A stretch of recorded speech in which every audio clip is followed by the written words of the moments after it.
Nobody in Rustbrook looked toward White City after dark anymore. The people who still did had started using the word watched. Jarek would soon find out why. White City, Chapter 1. They had been out 3 days when it happened. Not on the way out, on the way back. That was the thing Jarek kept coming back to afterward, in the long hours before he could make himself sleep. It didn't happen when they were treading on new territory. It happened when they were coming home, when the hardest part was supposed to be over. The patrol was Trapper Reed's idea. Trapper had been pushing the Eastern Range further out since the second battle. Not aggression, just information. Know what's moving before it moves toward you. The patrol was Davin, Sel, Bram, and Jarek. Rotating in pairs, covering ground that had been quiet for weeks. Davin was on point.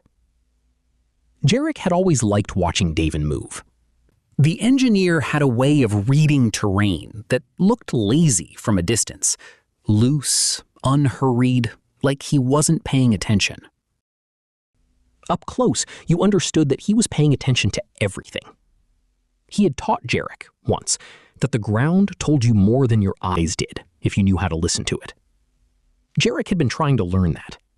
He wasn't there yet. He still looked at the ground and saw ground. Davin stopped. Not because he heard something, because something felt wrong. The other two, Sel and Bram, older and quiet in the way of people who had done this before, spread without being told, moving to the flanks with practiced ease. Jarek watched them do it and felt the inadequacy of someone who was still counting his own steps. The tree line ahead was still. Too still. Jarek had learned the difference. Trapper had drilled it into them, the stillness of nothing there and the stillness of something waiting. They felt different. He hadn't believed that when Trapper said it. He believed it now. Davon turned his head slightly. Just slightly. The smallest movement. His eyes found Jarek's. Back, they said. Slow. Then everything happened at once. One came out of the trees, the way the trees themselves might move. Not a figure emerging from cover, but cover becoming a figure. Jarek thought it was a person. After a second, it was gone.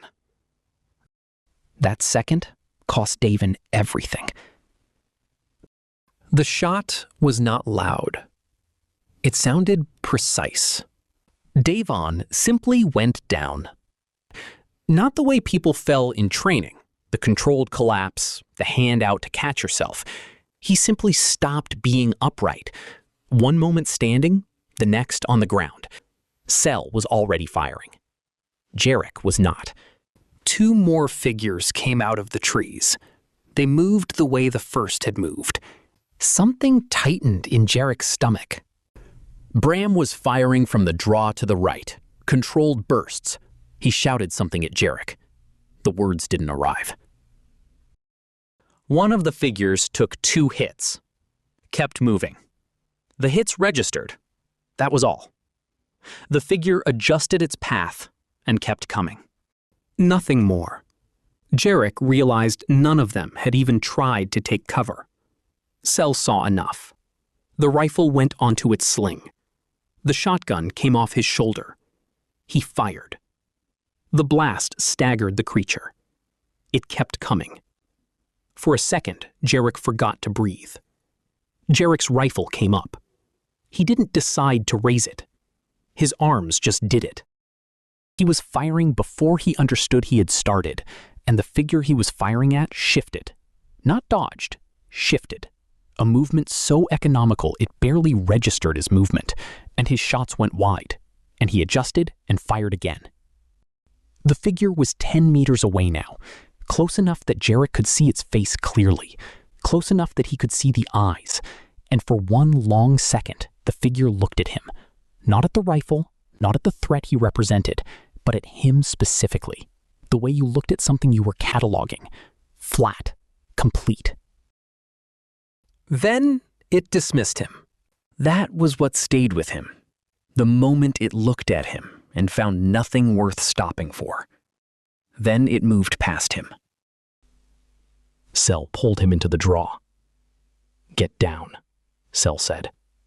His voice was completely level. "Get down and move left. There's a fold in the ground 20 meters back. You reach it and you don't stop." "I'm not leaving," Jarek said.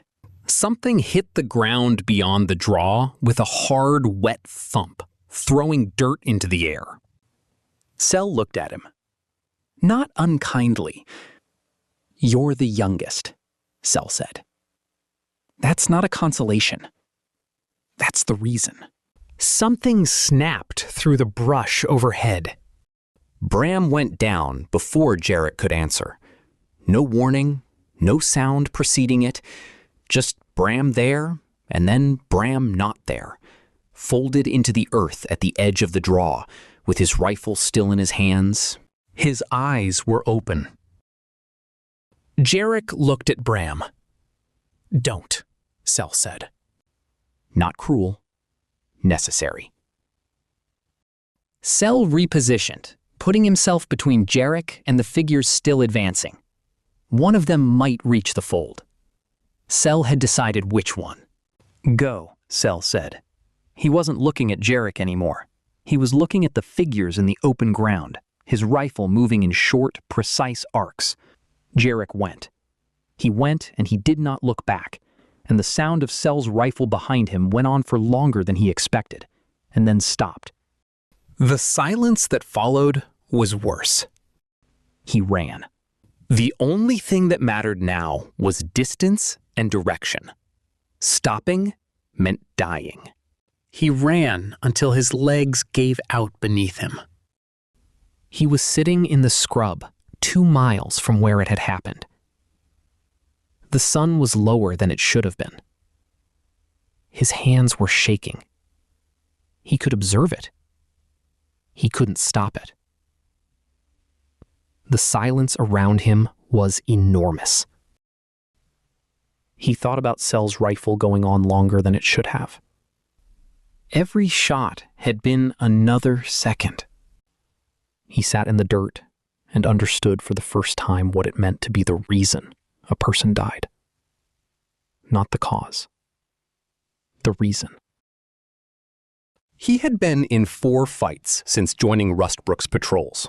He had thought he understood what they cost. He had been wrong. After a while, he got up. He checked his rifle, checked his water, took his bearing from the position of the sun, the way Trapper had taught him. Thought had stopped working. The training hadn't. He started walking toward Rustbrook.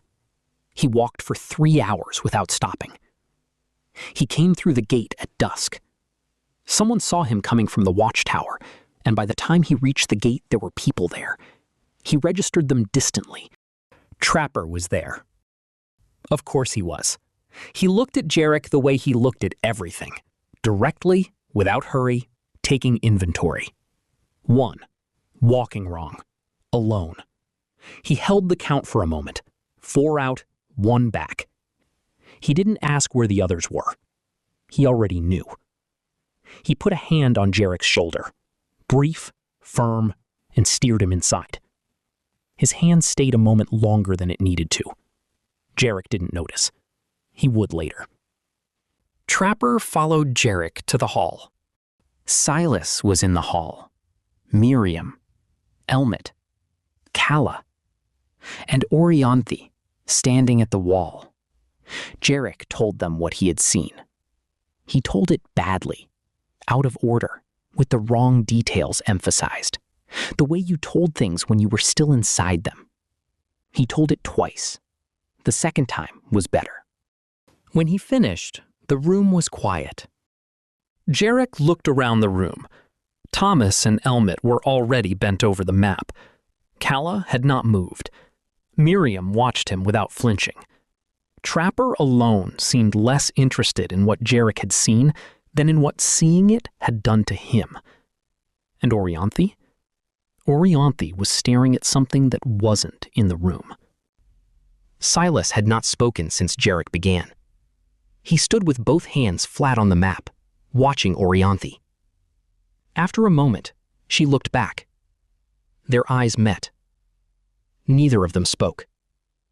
One corner of the map lifted in the draft and settled again. Silas looked back at the map. "Get some rest," he said. Jarek nodded. He left the hall and found somewhere to lie down. He didn't sleep for a long time. Every time he closed his eyes, it looked at him, then looked away. White City, Chapter 2. She was standing outside the gate, not at the wall, not on the perimeter, outside.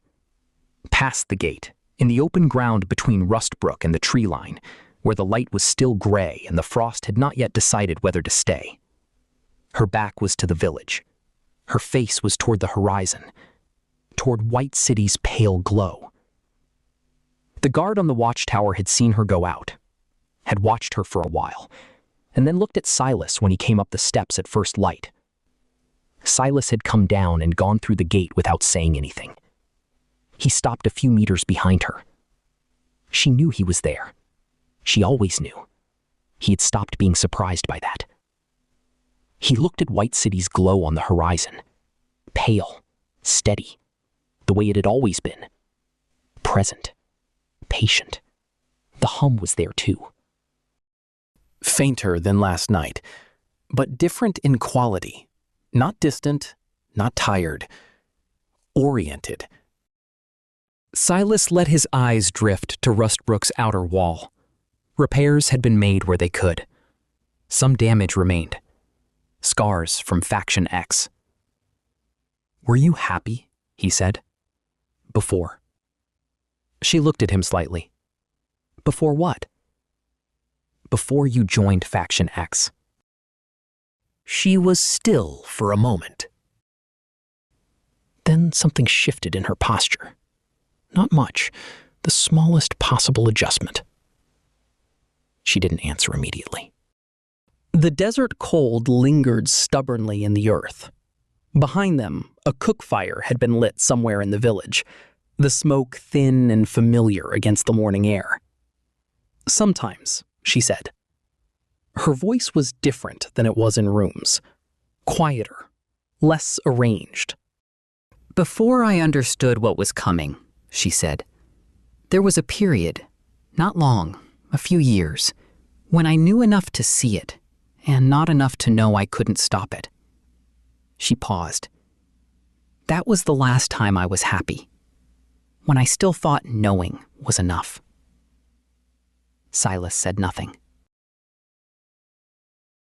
She looked back at White City. The glow on the horizon pulsed slightly. Not visibly, but something had changed. The hum shifted. Orianthi felt it too. He saw it in her face. A slight tightening. A brief inward focus. "It's stronger," she said. She didn't sound surprised. "Since last night," he said. She nodded slowly. "Jarek's patrol," he said. "You know who attacked them." "Yes. You've seen them before." He waited. She was quiet for long enough that he thought she had decided not to say more. He had seen her do it before. The door open a fraction and then closed again, carefully, without drama. "The hum," she said. "You've had it for a while?" "Yes." She was quiet for a moment, reaching for something. Not the words, the memory behind the words. "It's not just tracking you," she said finally. "It's listening." "There was a system," she said, "for observing thought, evaluating it." She stopped. "It was built to understand things, she said. That was its original purpose. She hesitated, as if checking whether she was allowed to finish the thought. It must have found you, she said, and it started listening. It's been listening since. Listening to what? He said. She was quiet for a moment. Silas looked at White City's glow. How long have you known this? He said. She didn't answer immediately. He turned to look at her directly. She met his gaze. In the gray pre-dawn light, her face was difficult to read.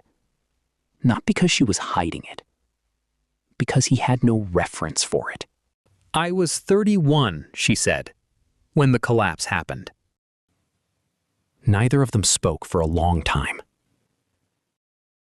Behind them, Rustbrook was waking. Fires, voices, the morning sounds of a place that had decided to keep going. Ahead of them, White City held its pale, steady glow. The hum was there. Listening. Come inside, Silas said finally. We have work to do. Orianthi looked at the horizon for one more moment. Then she followed him. Trapper was at the gate when they came back through. Not waiting. He didn't wait. It wasn't in his nature. He was working on the hinge on the left gate post that had been stiff since the second battle, oiling it with a cloth and a small tin of oil, with the focused attention he gave everything that needed fixing. He looked up when he heard them coming. He took in Silas first, then Orianthi, then the space between them. He didn't say anything. He looked at Silas for one moment, the ongoing assessment, the same as always, reading him the way he read terrain. Silas met his gaze. Something passed between them. Trapper looked back at the hinge, kept working. Orianthi walked past him without looking at him. Silas stopped. She told me something, he said quietly. Trapper didn't look up. I figured. We need to talk. All of us. Tonight. Trapper worked the hinge. It moved more freely now. He tested it twice, the way he tested everything. Not once, twice, because once could be luck. All right, he said. Silas walked on into the village. Trapper stayed at the gate a moment longer. He looked toward White City. He had always known where to look. He closed the gate and went to find out what the day was going to cost. White City, Chapter 3. Elmet had not slept. Light still glowed beneath the door. Silas knocked once and went in. The maps covered everything. Not just the table, the floor, the bench along the wall. Even the chairs had been pushed aside to make room. 2 years of observation, spread out and rearranged. Original pencil lines overlaid with new marks in red chalk. Silas had never seen Elmet use red chalk before. Elmet was standing at the center of it, not studying a map, studying the pattern. His eyes were red at the edges. There was chalk dust on his sleeve that he hadn't noticed. Close the door, he said. Silas closed it. Elmet looked back at the maps. I've been wrong, he said. For 2 years, I've been wrong about what I was looking at. He said it like it didn't cost him anything. The red chalk suggested otherwise. Red chalk connected points that had once stood alone. New routes crossed old ones. Show me, he said. Elmet pointed to a cluster of marks in the northwest, movement patterns he had logged 18 months ago. Wrong timing, wrong spacing. The probes too patient, too wide, too uninterested in Rustbrook's weaknesses. I thought they were scouting for resources, Elmet said. The pattern didn't fit an attack preparation. It fit something else. I didn't know what, so I filed it as anomalous and moved on. He traced the red chalk line connecting that cluster to another, further east. Same pattern, different location. 8 months later. He moved his finger to a third point. And here, 6 months after that. He stepped back. I have 9 of these clusters, all anomalous, all logged and set aside because they didn't fit any pattern I recognized. Silas looked at the 9 points. They're not random, Silas said. No, Elmet said. They have a center. He picked up the red chalk and drew a slow, deliberate line. It connected the 9 points, then continued backward through time toward its origin. The line ended at White City. They weren't tracking Rustbrook. No, Elmet said. I don't think they were tracking anything. Silas looked back at the maps. Then what were they doing? Elmet was silent for a moment. I don't know. His finger moved across the red line. I only know these clusters weren't about resources. They weren't about territory. He tapped the map. Whatever they were doing? He looked up. It was centered around you. Silas stared at the red line. For a moment, he remembered standing beside Orianthi outside the eastern gate. It's not tracking. It's listening. At the time, it had sounded like another one of her riddles. Now, it didn't. Silas looked back at the maps. It was always about you, Elmet said. He pointed to the first mark. I just didn't realize it. The room was very quiet. Silas looked at the line on the map.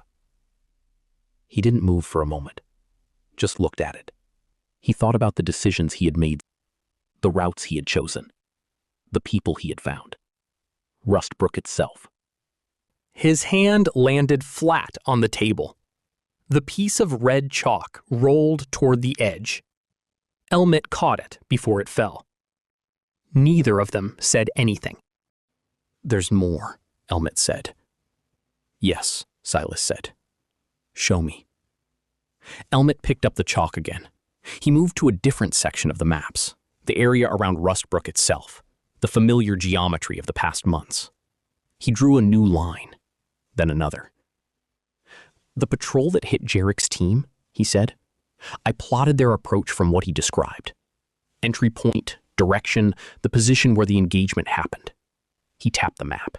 That location, he said carefully, is the furthest point east that you have personally been since arriving at Rustbrook. He paused. The trading post run. You stopped there for water on the way back. 4 months ago. Silas absorbed this. They were marking my range, he said. They were confirming it, Elmet said. There's a difference. Marking would mean they didn't know. Confirming means they already had the number and were checking it against reality. He set the chalk down. His hand wasn't quite steady when he did it. They know exactly how far you go. They know your patterns. A pause. They know Rustbrook through you, not the other way around. The lamp burned steadily between them. He looked at the maps. 2 years. Every route. Every alliance. He wanted to put his fist through the map. The anger was clean and useless. He set it aside. The anger was clean and useless, and he set it aside. Later, when there was room for it. Does anyone else know? Silas said. No, Elmet said. I wanted you to see it first. Silas nodded. Tonight, he said. Everyone in the hall. Bring all of it. Elmet looked at the maps. He looked exhausted suddenly. Not the stripped-down focus of an hour ago, but something past it. All right, he said. Silas turned toward the door. Elmet. He stopped. You weren't wrong, Silas said. You saw what was there. You just didn't have the full picture yet. He paused. Nobody did. Helmut looked at him for a moment. It wasn't quite enough, and both of them knew it. 2 years. The chalk dust on his sleeve. The red-edged eyes. Still, he nodded once. Helmut looked back at his maps. Silas left him there and walked out into the morning. He had thought he came to Rustbrook. For the first time, he wondered if that had ever been true.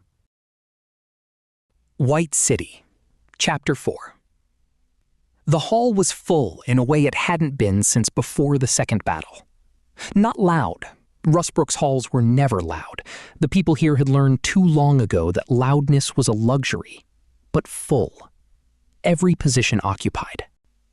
Helmut's maps covered the table. Spread out beneath the lamplight, the red lines drew the eye, even for those who couldn't fully read them. Silas stood at the head of the table.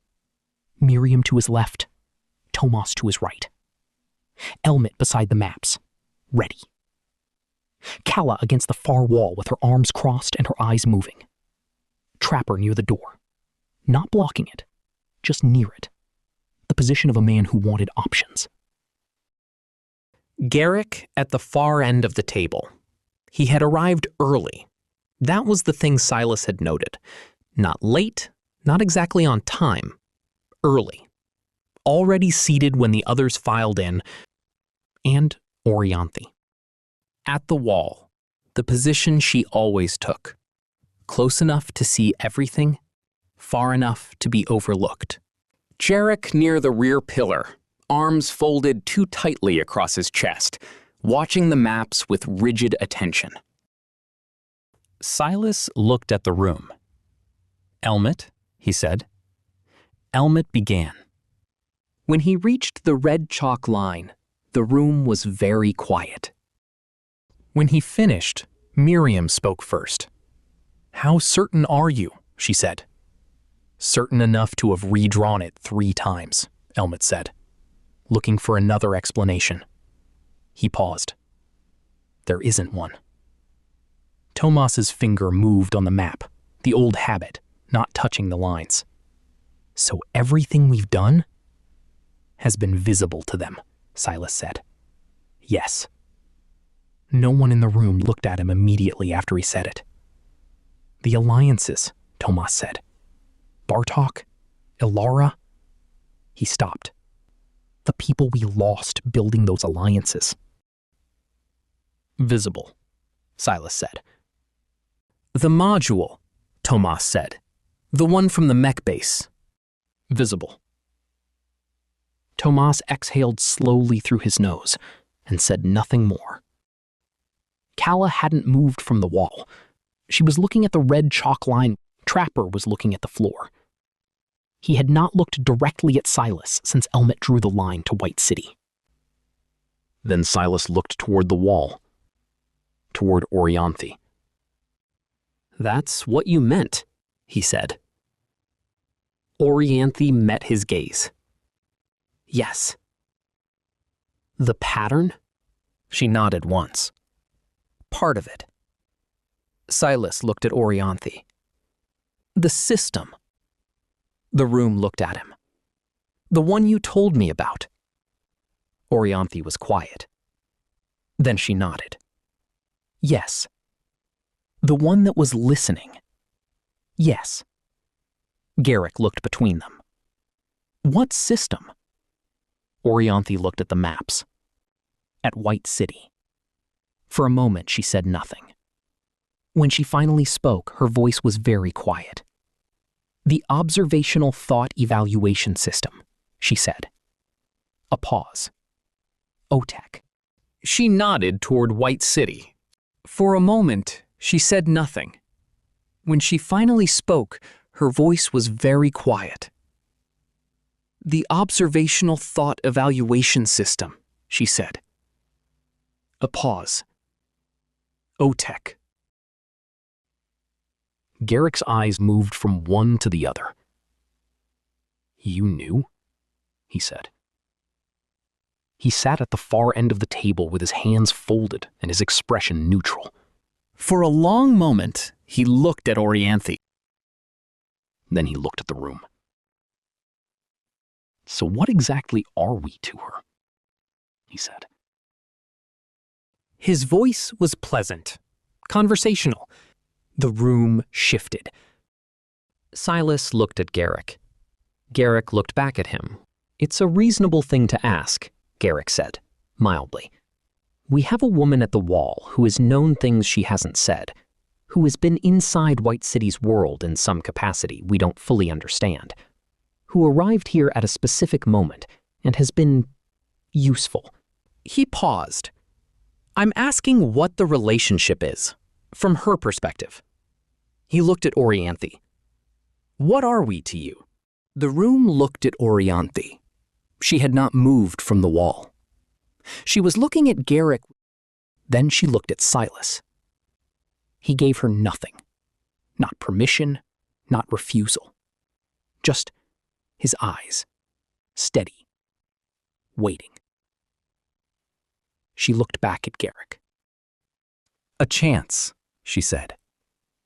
Garrick waited for more. She didn't give him more. "A chance at what?" he said. "At it going differently this time," she said.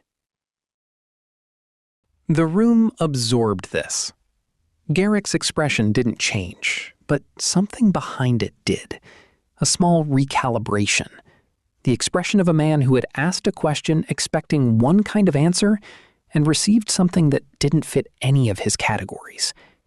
He looked at Orianthi for a moment longer than necessary, filing it, not finished with it. "This time," he said. "Yes." Meaning it's happened before. "Yes." Garrick looked at her for a long moment. Then he looked at Silas. "How old is she?" he said quietly. Silas held his gaze. "Old enough." Garrick absorbed this. His hands unfolded on the table and refolded. The only visible sign of a man updating his understanding of what he was sitting in the middle of. "They didn't have someone like him," Orianthi said. She didn't look at Silas when she said it. She didn't need to. Garrick's eyes moved to Silas, just for a moment, a quick, precise assessment.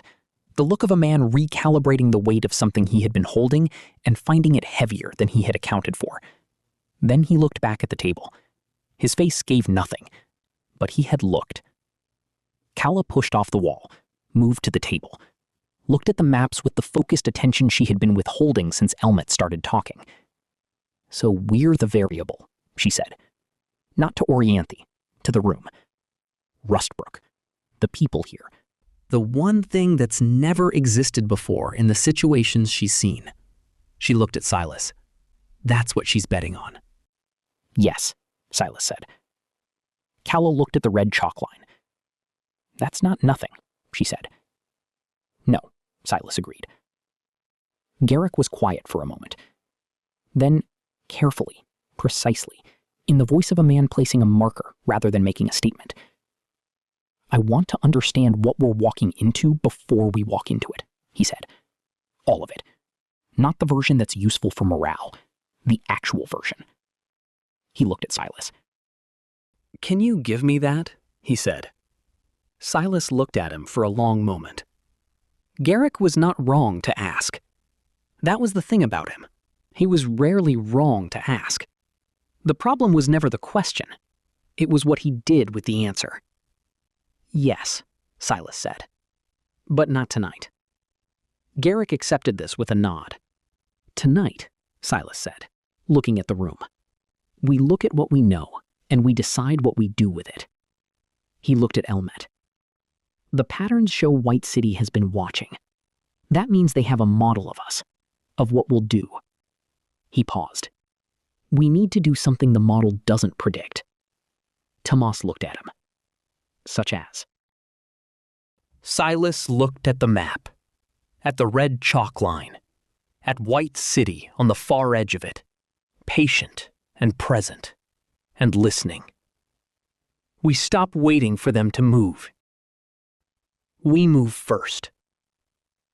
The room was quiet. Then Trapper spoke for the first time. "To get to White City, we have to go through Fraction X." A pause. Garrett. For a moment, he saw the man standing in the smoke outside Rustbrook. Him again. "Fraction X," Silas said. "We hit Garrett before White City is ready. We remove one variable from the board, and we do it on our terms." He paused. "And we do it in a way that tells White City's model something it doesn't expect." "What's that?" Calla said. "That we're not reacting anymore," Silas said. The room sat with this. Miriam looked at him steadily. "And then?" "After Fraction X," Silas said, "we go to White City." Jarek felt the room change around the words. The silence that followed was different from the silences before it. White City had always existed in his mind.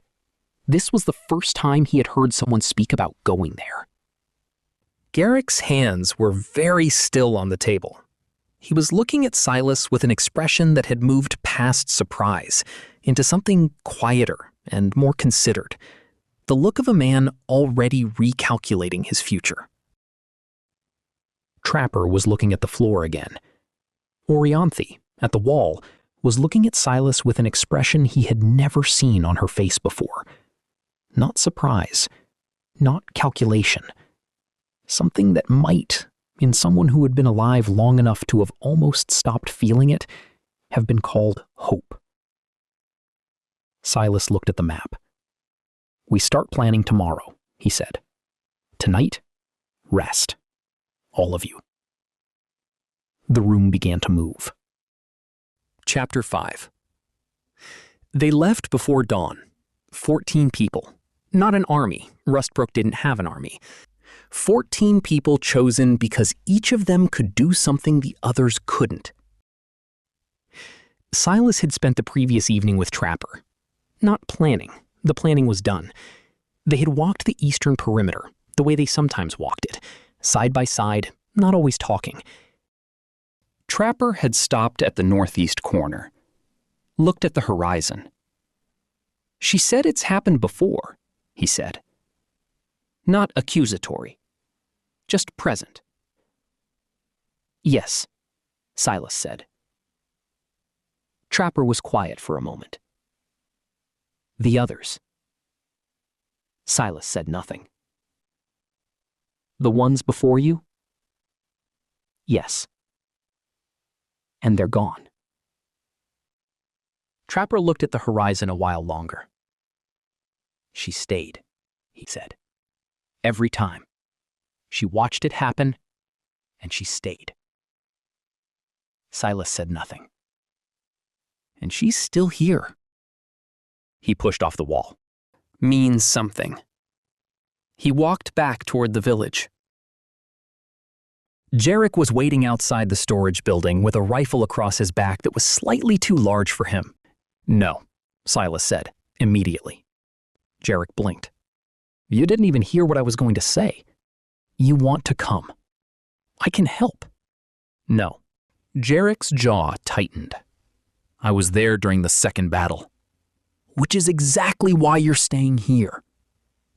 For a moment, Jarek looked like he might keep pushing.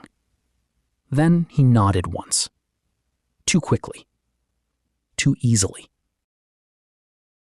Garrett's staging area was 2 hours southeast. Temporary structures, supply caches. Enough people to matter, not enough to be a fortress. The kind of target that rewarded speed. They moved in 2 groups. Calla took the eastern approach, with 6 people. Her infiltration specialists and 3 of Rustbrook's steadiest fighters. Silas took the western approach with the rest. Trapper ran the perimeter, keeping the exits covered. Harland was with Silas. His arm had healed, mostly. Better than anyone had expected after the mech outpost expedition. It still hurt when he pushed it too hard. He didn't mention it. They reached the staging area as the first light came up. Silas wiped sweat from his eyes with the back of his hand. The morning was still cool. His body hadn't noticed. It was smaller than Silas had expected. Not a weakness. Garrett had always been efficient, had never wasted resources on appearance, but it meant fewer people than the patterns had suggested. Either Garrett had moved personnel, or he had expected company. It didn't really matter. Kalla's signal came at the agreed time, 3 short, 1 long, the sequence that meant in position and the approach is clear. Silas looked at his group. They looked back at him. He moved. The fighting was fast and close, and entirely unlike defending. Defending was patience. This wasn't. Everything moved at once. Targets appeared and disappeared. Decisions lasted seconds, sometimes less. Kalla's group hit the eastern side at the same moment Silas hit the west, and the staging area folded in on itself. Not panicked. Fraction X didn't panic. The defenders suddenly uncertain which direction to face. Garrett appeared at the center of it. Not fighting, organizing. Garrett was already moving through the camp, redirecting people, closing gaps, pulling scattered groups toward cover. The first shock of the attack had barely passed, and he was already rebuilding order from it. Silas watched him do it. Garrett looked up. Their eyes met across the camp. Silas noticed the small scar beside Garrett's left eye. He had given him that scar at the second battle. No surprise. Almost a greeting. Then Garrett turned and shouted another order. He respected that. He moved toward him anyway. The mech appeared at minute 7. Not from the tree line, from the ground, rising out of a concealed bay that none of Elmet's maps had shown. It was smaller than the one from the second battle. Faster. Its targeting arrays were active before it was fully upright, cycling through the positions of everyone in the staging area. Harland was already moving. He had the module out of the case before Silas reached him. His hands on the interface. "Give me 30 seconds, Harland said. The mech turned toward them. 20 meters. 15. Its targeting array settled. On Silas. For a moment, he became aware of every bruise from the past week. His body suddenly interested in survival. Harland's hands moved on the module. 10 meters. Movement broke from the eastern side of the staging area. One of Fraction X's fighters, seeing Harland kneeling with the module and understanding immediately what mattered. He was fast. Too fast. Silas started toward them and knew instantly he would not reach them in time. Movement flashed in from the side. Yerrick. Not cleanly, not skillfully. He hit the man at full speed from the side with all the uncontrolled force of someone acting before thought could catch up, the impact sending both of them crashing into the mud beside the module. The rifle went off once. Wild. Yerrick was here. Of course he was. Silas never knew whether the shot hit anything, but it bought seconds. Harland never looked up. His hands kept moving across the interface, even while Jarek and the Fraction X fighter rolled half a meter away from him in the dirt. The fighter got a knife halfway free before Jarek slammed the rifle stock into his face. Then Trapper was there. 1 shot. Finished. Harland, Silas said. 20 seconds, Harland said. His voice was completely level. His hands were not shaking. The mech stopped. Not because of the module. Harland's hands were still moving, the interface still cycling, the override not yet established. It stopped on its own. Its targeting array still fixed on Silas. Its weapon system still active. Just still. Silas looked at it. It looked at him. The hum came. Not from behind his eyes, from everywhere. From the air itself. The resonance of something that had been distant for a long time and was now simply here. He felt something move in his chest. Not fear. Recognition. The mech's targeting array shifted. A small movement. Precise. Deliberate. Not toward a target. Away from one. It turned, degree by degree, until it was facing the eastern side of the staging area, toward Fraction X's consolidated position, toward Garrett. It fired once.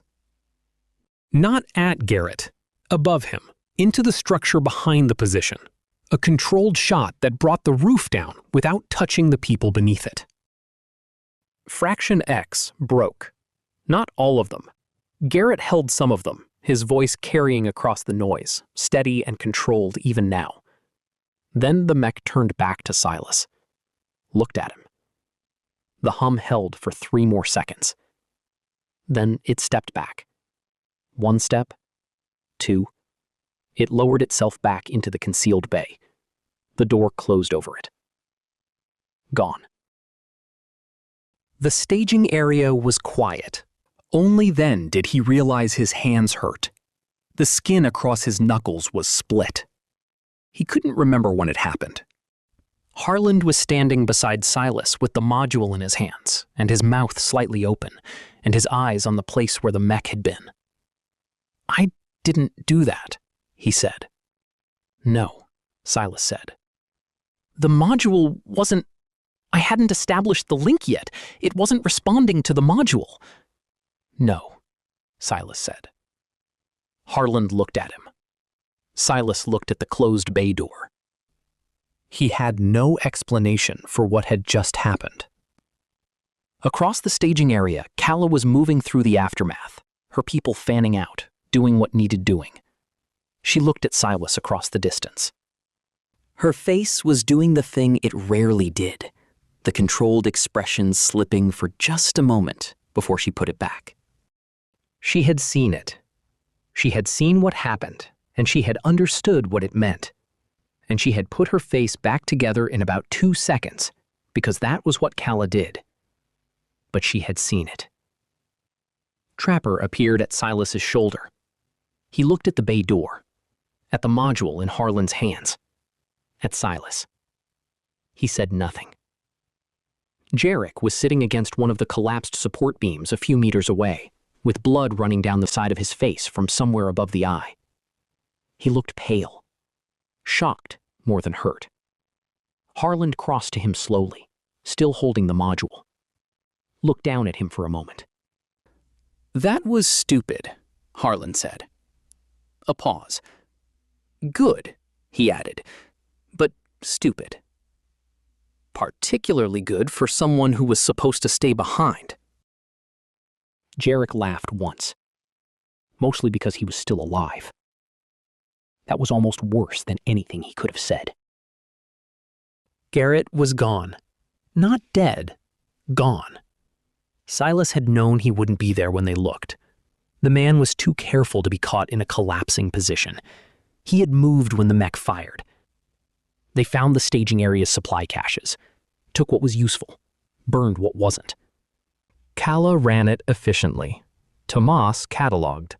Harland stood to the side and looked at the module, revising everything he thought he understood about what he had built. Silas stood at the edge of the staging area and looked southeast, toward White City. The hum was different now. Not stronger, not weaker, different in quality. The way a sound was different after the thing making it had moved closer, more present. The feeling of being listened to had shifted into something else, like being answered. Orianthi appeared beside him. He hadn't seen her move. She had been at the back of the group the entire operation, present, watching, not fighting. Now she was here. He looked at her. Her face was the most open he had ever seen it. Not happy, not quite. The expression of someone who had been bracing for one outcome for a very long time and had just watched something different happen and hadn't yet worked out what to do with that. "It recognized you," she said. "Yes," he said. "Not the module, not the override." She paused. "You." "Yes." She was quiet for a moment. "The others," she said carefully.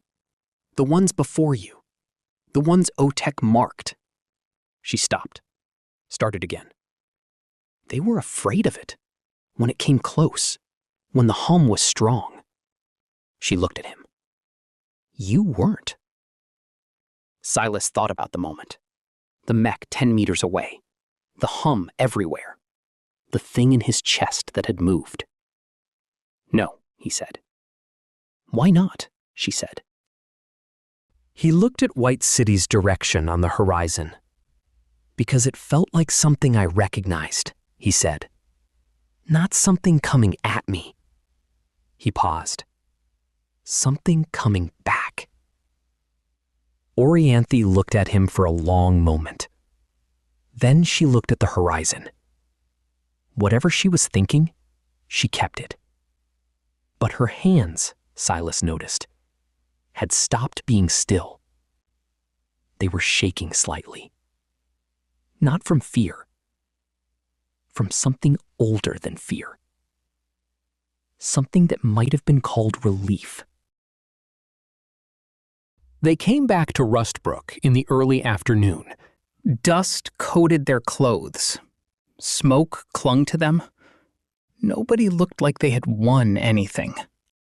The gate opened before they reached it.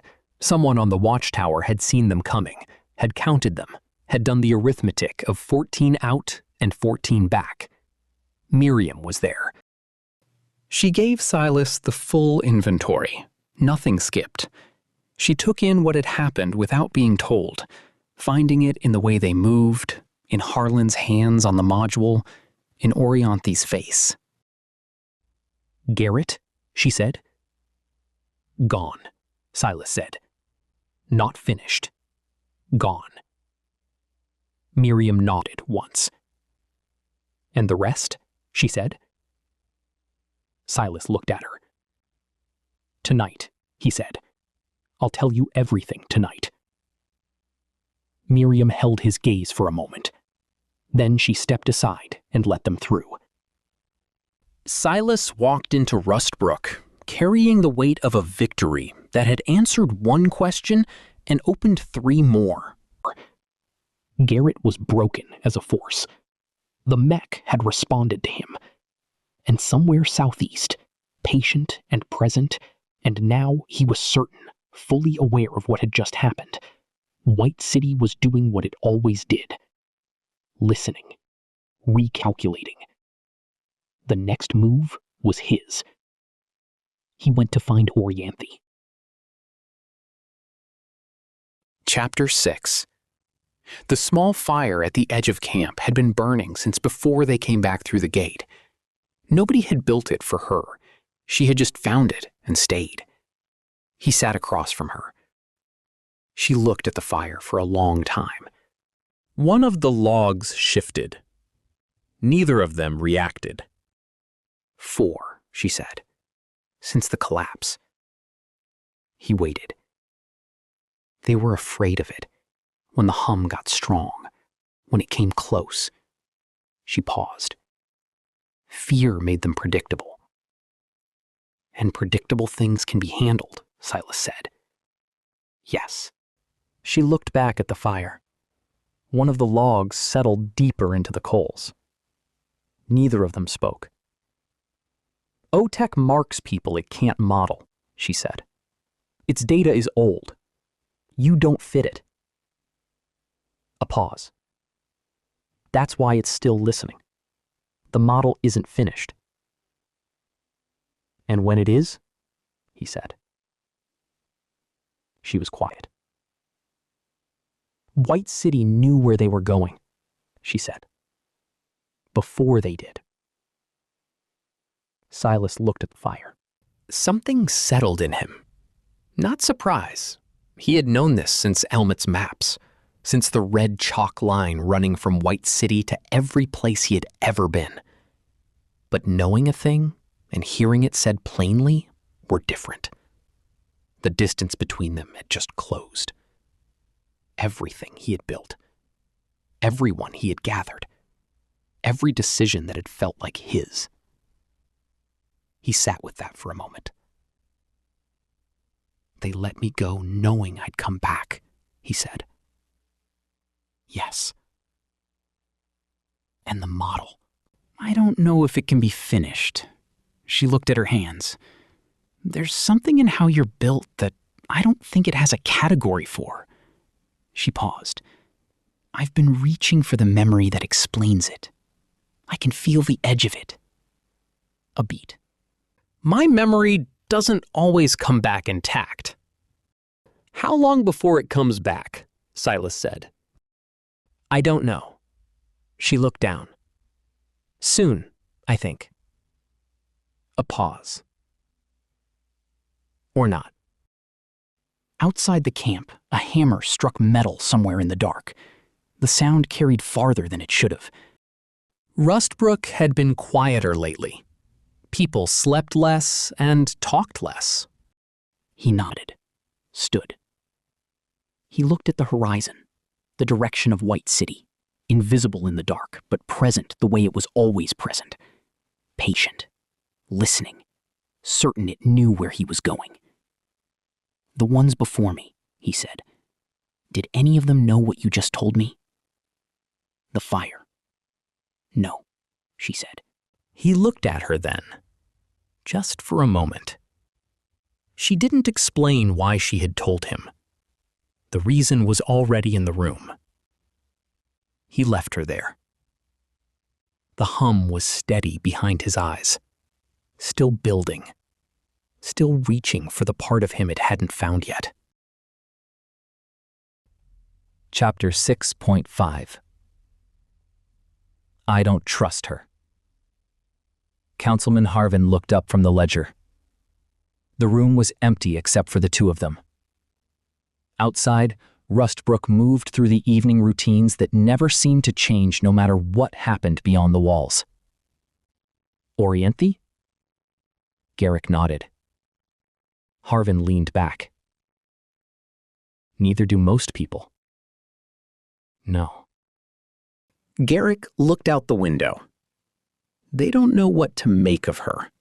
That's different. Harvin waited. Garrick rarely started conversations he wasn't prepared to finish. She admits she knew more than she said. She also admits she doesn't remember everything. Convenient. Harvin raised an eyebrow. That sounded sharper than Garrick usually allowed himself. Garrick noticed. So did Harvin. After a moment, Garrick sighed. Maybe she's telling the truth. Maybe. Maybe she's helping Silas. The councilman nodded. Garrick looked toward White City's distant glow. And maybe we're all so relieved to finally have answers that nobody's asking what happens if she's wrong. The room was quiet. What are you suggesting? Nothing. Harvin gave him a look. Garrick stood. Not yet. Outside, a bell rang from the eastern wall. Nobody hurried toward it. Everybody listened. A dark bird lifted from the wall and disappeared into the evening sky. That's not a crow, one of the guards said. The other looked at him. What? That's a raven. The guard stared at him for a moment. How do you know? The first guard hesitated. I don't. The shout came from the eastern wall. Nobody watched the bird. Everybody watched where it had been. By the time Garrick reached it, half the village was already there. A section of scaffolding had collapsed during repairs. One worker was trapped beneath a support beam. Another sat against the wall holding his arm while blood ran between his fingers. People were shouting, trying to help, trying to lift things they shouldn't have been lifting, making it worse. Silas arrived moments later. What happened? Nobody seemed entirely sure. Everyone was talking at once.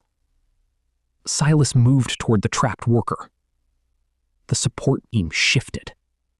Someone shouted. 3 men grabbed it before it could slide further. The trapped man screamed. "Stop!" The voice cut through the chaos. Garrick. The shouting stopped almost immediately. Not because he was counsel, because people were used to listening when things broke. Garrick crouched beside the beam, looked at the supports, looked at the scaffolding, asked 2 questions, then stood. "You," he pointed at 2 workers. "Ropes." Another. "Get everyone away from the wall." Then, "Nobody touches that beam until I say so." The panic began to drain out of the scene. People moved, not because they understood, because Garrick did. Within minutes, the ropes were in place. The beam lifted. The trapped worker was pulled free. Alive. Bruised. Angry. Alive. The village physician was already moving toward him. Garrick watched for a moment, then turned away. The crisis was over. One of the workers looked at Silas. "Good thing you got here." Silas glanced toward Garrick, who was already walking away. "Good thing Garrick did." Trapper stood on the wall. There were more guards than there had been a month ago. Nobody had ordered it. People simply volunteered. The evening wind moved across the wasteland. A pair of guards were talking behind him. They stopped when they noticed him listening. One finally spoke. "You trust her?" Trapper kept looking at the horizon. After a moment, he said, "I trust Silas." The guards exchanged a glance. Neither looked entirely convinced. Truthfully, neither was Trapper. Night settled over Rustbrook. Garrick stood alone near the outer wall. White City's glow sat far beyond the darkness. Steady, unchanged. For a long moment he watched it. Then he looked back toward Rustbrook. The lights, the walls, the people sleeping behind them. If Silas was right, none of this would matter. If Silas was wrong, it would matter very much. Garrick turned and headed back toward the village. Somebody needed to be ready for both possibilities. Chapter 7. Trapper found Silas in the meeting hall. The maps were still spread across the table. White City, the old roads, the access points Orianthi remembered, and the ones she didn't. Silas was looking at them when Trapper entered. For a moment, neither man spoke. Then, "When are we leaving?" Silas looked up. "I haven't decided." Trapper nodded. That answer worried him more than any of the others. "You've spent 3 days talking about White City." Silas waited. "You've spent 3 days listening to Orianthi." A pause. "You've spent 3 days convincing everyone we're going." Silas leaned back slightly. "And?" Trapper looked at the maps. "I still don't know what the plan is." The room was quiet. "We find an access point." "And then?" Silas said nothing. Trapper stared at him. "And then what?" Silas looked back toward the map. Toward White City. Toward the place that had been pulling at him for longer than he understood. "We adapt." Trapper laughed once. No humor in it. The hall door opened. Garrick entered carrying a ledger. He stopped when he saw them. Neither looked surprised. The conversation had been coming for days. Garrick set the ledger down. Food stores. Silas frowned. What about them?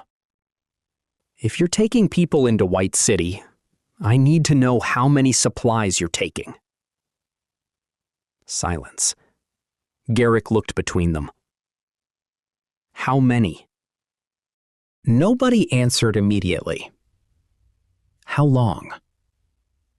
Silas was still silent. How many days of food? A pause. What happens if you don't come back? The room became very still. Not because of the question, because it had finally been asked aloud. Silas looked at Garrick. Garrick met his gaze. No challenge. No accusation. Only responsibility. If we don't come back, Silas said, Rustbrook continues. How? Silas had no answer ready. The silence lasted longer this time. The door opened again. Orianthi. All three turned toward her. For a moment she seemed surprised to find them together. Then she saw their faces. What? Trapper gestured toward the maps. Perfect timing. Orianthi looked at him. We're trying to figure out what happens next. She glanced at Silas, then at Garrick, then back at Trapper.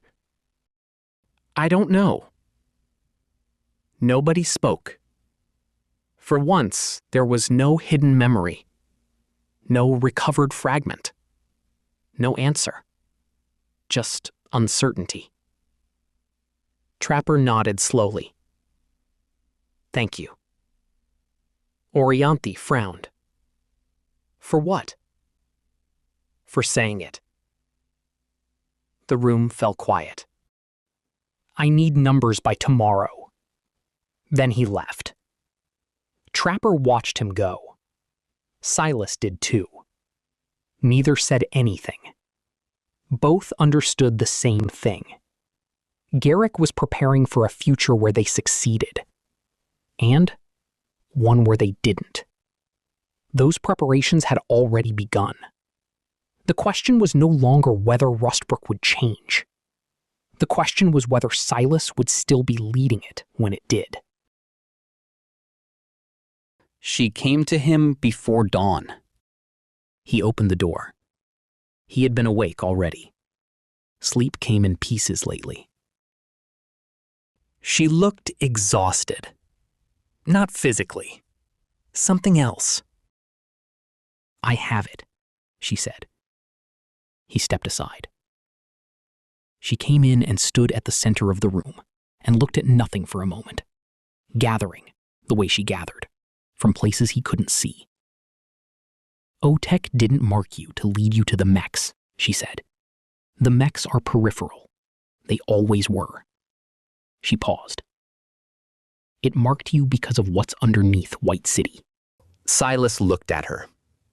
There's a level the current inhabitants don't know exists, she said. Below the operational systems, below everything they use and call control. She stopped, started again. I was there when they built it. Not the core. I was never the core. But I was there. I know the access points. She looked at her hands. I knew them. Some of it has come back intact. Some of it I'm not certain of. What's down there? Silas said. She was quiet for a moment. OTEC's original purpose, she said. Not the listening, not the modeling. What it was built toward. The thing it was always moving toward, even after the collapse, even after White City found it and called it something else. She looked at him. It was built to show people the model of themselves, to give it back. A pause. It never got the chance. The collapse happened. and OTEC kept building models with nobody to return them to. Until now, Silas said. She looked at him. Until you, she said. Someone it can't fully model. Someone with a part it can't reach. She paused. I think that's what it's been waiting for. Not to complete the model, to meet the limit of it. The room was very still. Silas thought about the hum, the way it had changed after the mech. Not stronger, not weaker. Different. Like being answered. You said you weren't certain, he said. I'm not, she said. My memory of the access points? I have 3. I'm certain of 2. The third I think I have, but I've been wrong about things I thought I had before. She met his gaze. I'm telling you this so you know what you're walking into. Not a guarantee, a direction. Silas looked at her for a long moment. The others, he said. The 4 before me. Did they know about this level? No, she said. Why not? She was quiet. Because I didn't trust what I remembered, she said. Because twice I thought I had it, and I was wrong. And people followed me into something I had promised them I understood. She stopped. I stopped offering things I wasn't certain of. But you're offering it now, Silas said. Yes. Why?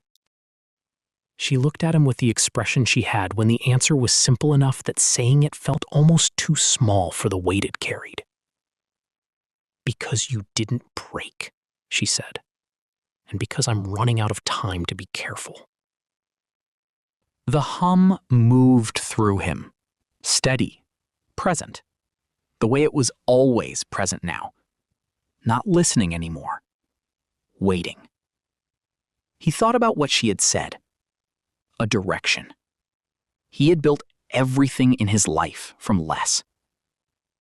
Show me what you have, he said. Both access points. Everything you're certain of. He paused. We'll work with that.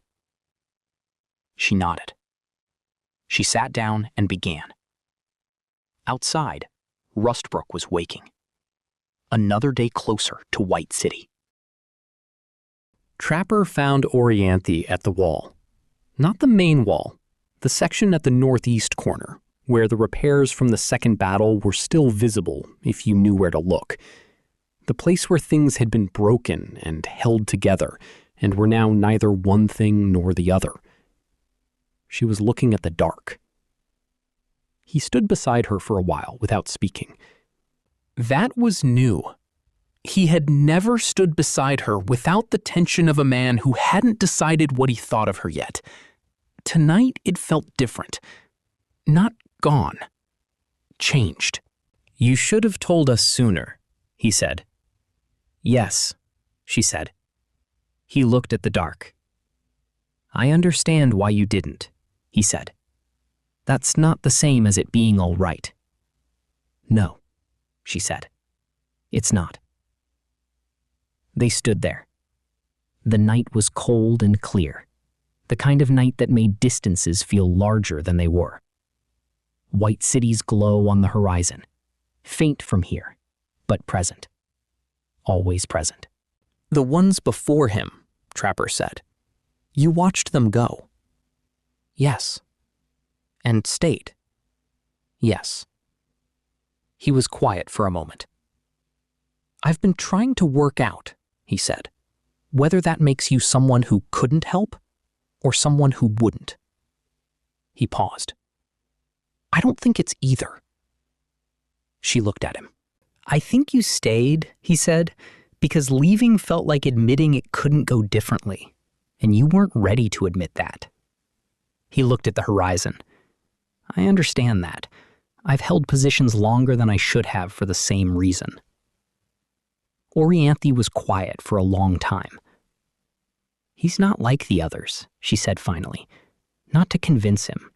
Just placing it. I know, Trapper said. You've known for a while, she said. Since the mech, he said. Maybe before. He paused. I didn't want to know. Knowing meant this was real, and real meant people I care about were going to walk into something I couldn't protect them from. He looked at her. That's not your fault. I want to be clear about that. She looked at him with an expression he had never seen on her face before. Not gratitude, something older than gratitude. Take care of him, Trapper said, as much as you can. I will, she said. He nodded once. He pushed off the wall and walked back toward the village. She stayed at the wall a while longer, looking at White City's glow. For the first time in a long time, she didn't look away from it. Silas was in the hall when Trapper came back. Alone. The maps still on the table. Elmet's work. The red chalk lines. The arc from White City to here. He had been looking at it for a while. Not planning. He had done the planning. This was something else. Trapper sat down across from him. Neither of them spoke for a moment. She told me about the level below, Silas said.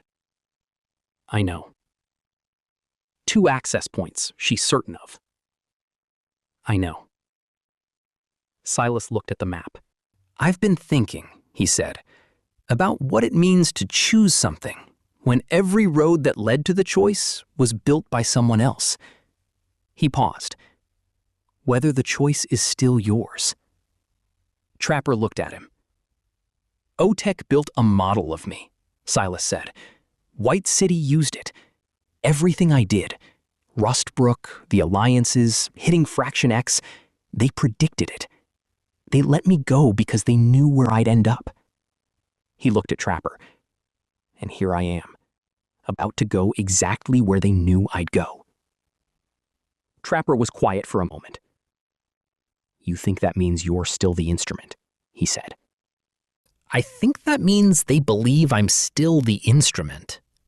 I think it means I can't know, Silas said. Trapper looked at the map. The mech stopped, he said. Not because of the module, not because of the override. It stopped because of you. Because of something in you that OTEC built its model around and still couldn't predict. He paused. That's not an instrument. That's a variable. Silas looked at him. You go because you choose to go, Trapper said. Not because they built a road. Because you're the one walking it. He paused. That's the only kind of choice there is. Nobody picks their roads. The lamp burned between them. Silas looked at the map for a long moment. At the red chalk line. At White City at the end of it. He thought about the hum, steady behind his eyes, present, waiting. The part of him it couldn't reach, the model it couldn't finish. He thought about Orianthi saying, I'm running out of time to be careful. He thought about Trapper at the wall. That's not nothing. That's everything. We leave at first light, he said. Trapper nodded. He didn't say good luck. He didn't say come back. He looked at Silas the way he had looked at him since the beginning, directly, without hurry, taking inventory. Then he looked back at the map. Silas walked out into the night. The hum was there. Not listening anymore. Ready. The knock came later. Silas looked up from the maps. Come in. The door opened. Garrick stepped inside. For a moment, neither man spoke. The room was cluttered with notes now. Maps, access points, White City. The future spread across a table in scraps of paper and uncertain answers. Garrick looked at them. So it's true. Silas leaned back. What is? You've decided. The answer took a moment. Then, yes. Garrick nodded. Not surprised. Not disappointed. Just acknowledging something that had finally become real. And you're going. Yes. Silence settled between them. The kind that existed between people who understood each other well enough to know that most arguments had already happened long before either of them spoke. Garrick looked toward the maps. Then I suppose that's that. Silas studied him. You don't approve. No. The answer was immediate. Honest. I don't. He folded his arms. But approval isn't required. A faint smile touched Silas's face. No. The smile disappeared. For a moment, neither man spoke. Then Garrick looked toward the window. Toward Rustbrook. The walls. The lights. The people sleeping behind them. When you leave tomorrow, everybody here will be betting on one outcome. Silas said nothing. Garrick continued. I've never liked betting everything on one outcome. The room was quiet. Finally, Silas asked, "What are you saying?" Garrick looked at him. For a moment, it seemed he might answer. Instead, he shook his head. Nothing. Silas raised an eyebrow. Garrick almost smiled. Not yet. The words hung between them. Then he stepped toward the door. Good luck, Silas. Silas watched him. Garrick. He stopped. What happens if you're wrong? For the first time, Garrick smiled properly. A small, tired smile. If you're right, it won't matter. Then he left. The door closed behind him. Silas sat alone in the quiet room. After a while, he looked back at the maps, but his attention wasn't on White City anymore. For the first time, he found himself wondering what Garrick had already decided. The forge behind the storage shed was little more than a roof, 3 stone walls, and an old anvil worn smooth by years of use. The charcoal fire burned low, just hot enough. A sword rested across the anvil. Not broken. Used. A shallow notch interrupted the edge near the middle of the blade. Trapper steadied the blade with one hand and brought the hammer down. Clang. He turned the steel slightly and struck again.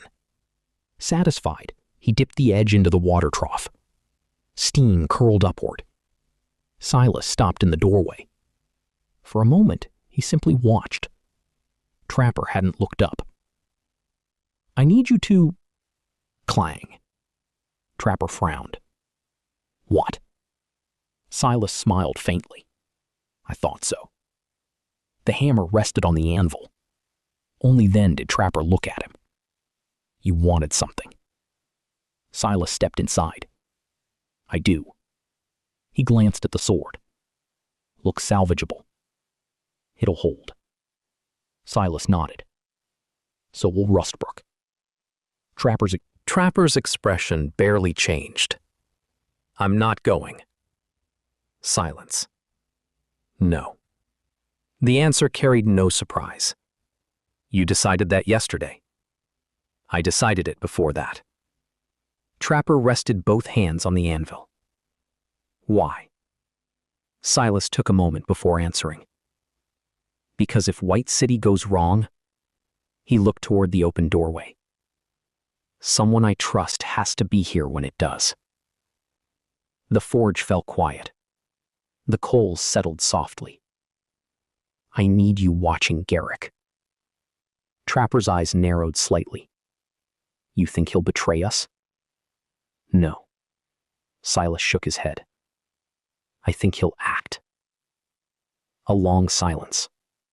And if he does, I need someone who'll know whether he's saving Rustbrook. Silas met his eyes. or sacrificing it. Neither man spoke. After a while, Trapper nodded once. And Jarek? Silas couldn't help the faint smile. Especially Jarek. Trapper looked back at the sword, ran his thumb carefully Chapter along the 10. repaired edge, then laid it on the bench beside him. All right. Silas studied him for a second. No argument? You've already made the decision. Another pause. You wouldn't leave me behind unless you thought this was the harder job. Silas held his gaze. It is. Neither man said anything else. Outside, dawn was beginning to find the rooftops of Rustbrook. Before dawn, the four of them crossed the Wasteland toward White City. The city dominated the horizon now. Not a distant glow, not a story, a place. Real. Close. Silas walked at the front. The rifle hung across his shoulder.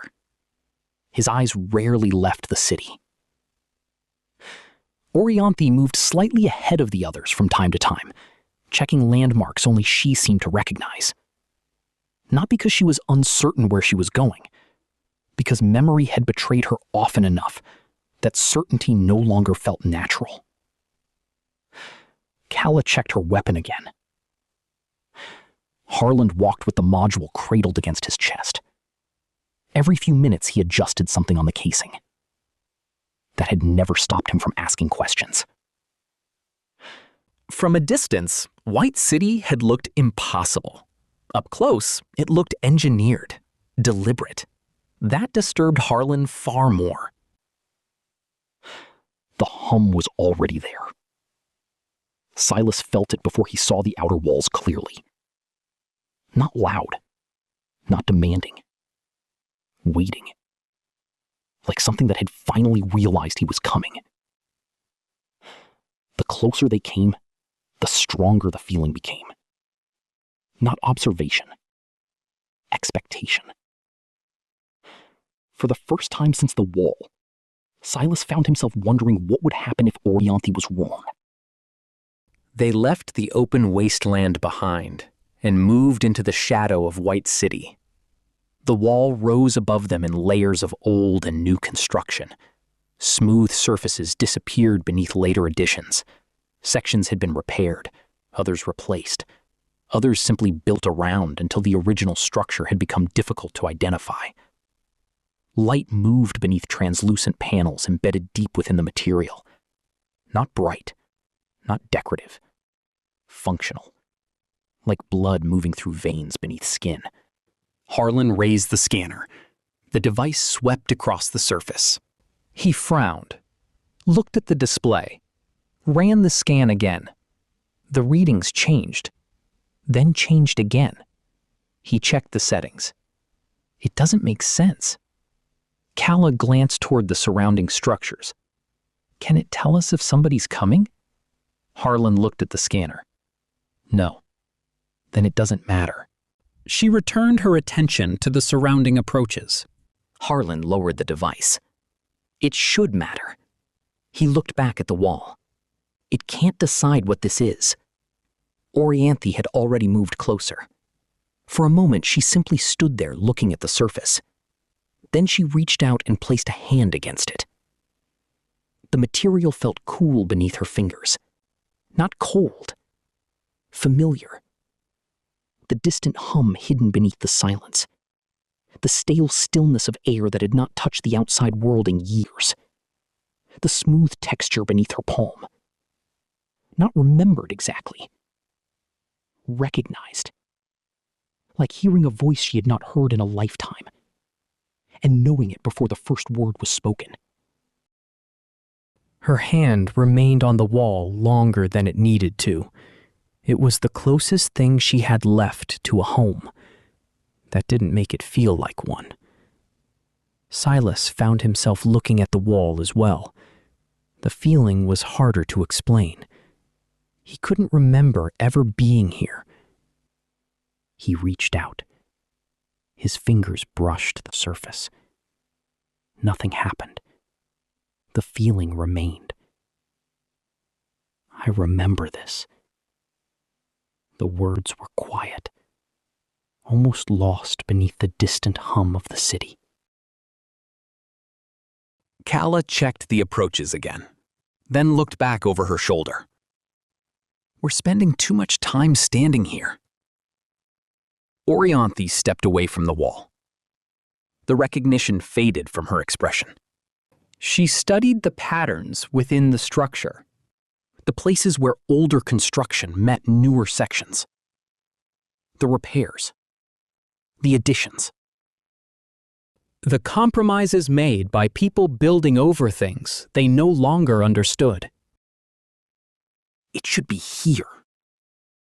Harlan looked up. What should? The access point. She moved several meters along the wall. Stopped. Looked. Moved again. Her hand traced a seam running through the structure. Then another. Neither led anywhere. Calla shifted her grip on her weapon. We're exposed. I know. You said you remembered it. I do. Calla waited. So where is it? Orianthi didn't answer immediately. The silence lasted just long enough to become uncomfortable. Silas watched her. Harlan stepped closer and raised the scanner again. The display flickered. Changed. Changed again. He frowned. This section is different. Orianthi barely glanced at it. Different how? I don't know. Helpful. Harlan ignored the comment. The scanner keeps reading overlapping structures. Calla sighed. Can either of you tell me if we're getting in or not? Silas looked toward the surrounding buildings. Still nothing. No movement. No alarm. No sign they had been noticed. Yet. Orianthi's gaze remained fixed on the wall. Then something changed. Not in the city. In her expression. The uncertainty disappeared. The entrance isn't gone. She stepped closer. The wall changed. Harlan looked at her. What? She pointed toward a section several meters away. That wasn't rebuilt. Then toward another. That was. Understanding spread across her face. Not memory. Logic. The access point should have been here. Her finger touched the newer construction. But if they rebuilt this section, she looked farther along the wall. They would have moved it there. Calla followed her. So open it. Orianthi walked to the new location. A section of wall that looked no different from any other. She placed her hand against it. Waited. Nothing happened. Calla closed her eyes briefly. Then Orianthi shifted her hand. A few centimeters. Pressed again. For a moment, nothing happened. Then, a thin line appeared in the surface. Almost invisible. A seam. The wall vibrated softly. Dust drifted downward. The seam widened. A section of the structure shifted inward. Darkness appeared beyond it. Nobody spoke. A slow breath of air escaped from somewhere deep inside White City. Old air. Still. Untouched by the wasteland. Air from a world that had never completely died. Nobody moved immediately. The opening stood before them. Dark. Silent. The corridor beyond revealed almost nothing. Calla raised her weapon. She stepped toward the entrance and stopped at the threshold. Silas checked the magazine in his rifle. Satisfied, he slid it back into place. Then he looked at the others. Same plan. Calla nodded once. Harlan carried the module in one hand and the scanner in the other. Then Calla stepped into the darkness. The shadows swallowed her. The others waited. 1 second. 2. 3. Then her voice drifted back from inside the corridor. Clear. Silas entered next. The air felt different immediately. Cooler. Still. The smell reminded him of old buildings sealed against the weather for decades. Behind him came Harland, then Orianthi. The opening closed the wasteland behind them. Not physically, just distance. The corridor stretched ahead beneath strips of dim lighting embedded in the ceiling. Some panels glowed steadily. Others flickered. Others remained dark. The walls showed the same layered construction as the exterior. Old sections buried beneath newer repairs buried beneath even newer ones. Nothing matched perfectly. Everything still worked. As Silas passed beneath one of the fixtures, it brightened. A second later, it returned to normal. Nobody commented on it. Harlan stopped twice in the first 20 meters. Both times Silas had to tell him to move. The corridor curved, then widened, then opened suddenly into a space far larger than any of them expected. Calla stopped. Not from fear, from surprise. The others joined her. For a moment, nobody spoke. The chamber stretched into darkness beyond the reach of the lights. Walkways crossed open space below. Elevated platforms disappeared into the distance. Ancient transport rails ran through the structure like veins through a living body. Most of it should have been dead. None of it looked dead. White City had seemed large from the outside. Standing inside it for the first time, Silas realized he had been thinking too small. "We keep moving." The spell broke. Calla lowered her weapon slightly. "Which way?" Everyone looked at Orianthi. She studied the chamber. For a moment, she said nothing. Then she pointed toward one of the elevated walkways. There. Calla followed the direction with her eyes. "You sure?" "No." The answer surprised everyone, including Orianthi. A moment later, she shook her head. "Not completely." Silas waited. "It's the direction I would go." Calla raised an eyebrow. "That's reassuring." "It should lead toward the central systems." "Should?" Orianthi looked out across the chamber. The city isn't exactly arranged around human convenience. Harland had already wandered several steps away. His scanner was aimed at a section of rail embedded in the floor. "What is it?" Silas asked. Harland didn't answer immediately. He crouched, studied something, then looked up. "I have absolutely no idea." The answer sounded disturbingly enthusiastic. None of them explained what. Displays glowed behind translucent panels. Graphs moved. Numbers changed. "What are they scanning?" Harland asked. Nobody answered. The screens didn't seem interested in explaining themselves. The walkway carried them deeper into White City. The lights became more regular here. Not brighter, more consistent. Entire sections of wall carried embedded machinery. Most of it meant nothing to Silas. Harlan seemed determined to change that. For nearly 10 minutes, he managed to walk without stopping. Then, wait. Calla stopped immediately. Silas looked back. Harland was crouched beside a section of wall. A maintenance panel sat half-recessed within the structure. At first glance, it looked no different from dozens of others they had passed. Harlan disagreed. For reasons Silas couldn't explain, the single word had tightened something in his chest. He drew the sidearm from his holster. Calla noticed immediately. Without a word, she turned and checked the corridor behind them. Silas kept his attention forward. The walkway ahead remained empty. Silent. Still. Only then did he look back toward Harland. What? Harland ran his fingers along the edge of the panel, then pointed. There. Silas stepped closer. He saw nothing. Harland noticed. Exactly. Calla glanced over her shoulder. That explanation cleared everything up.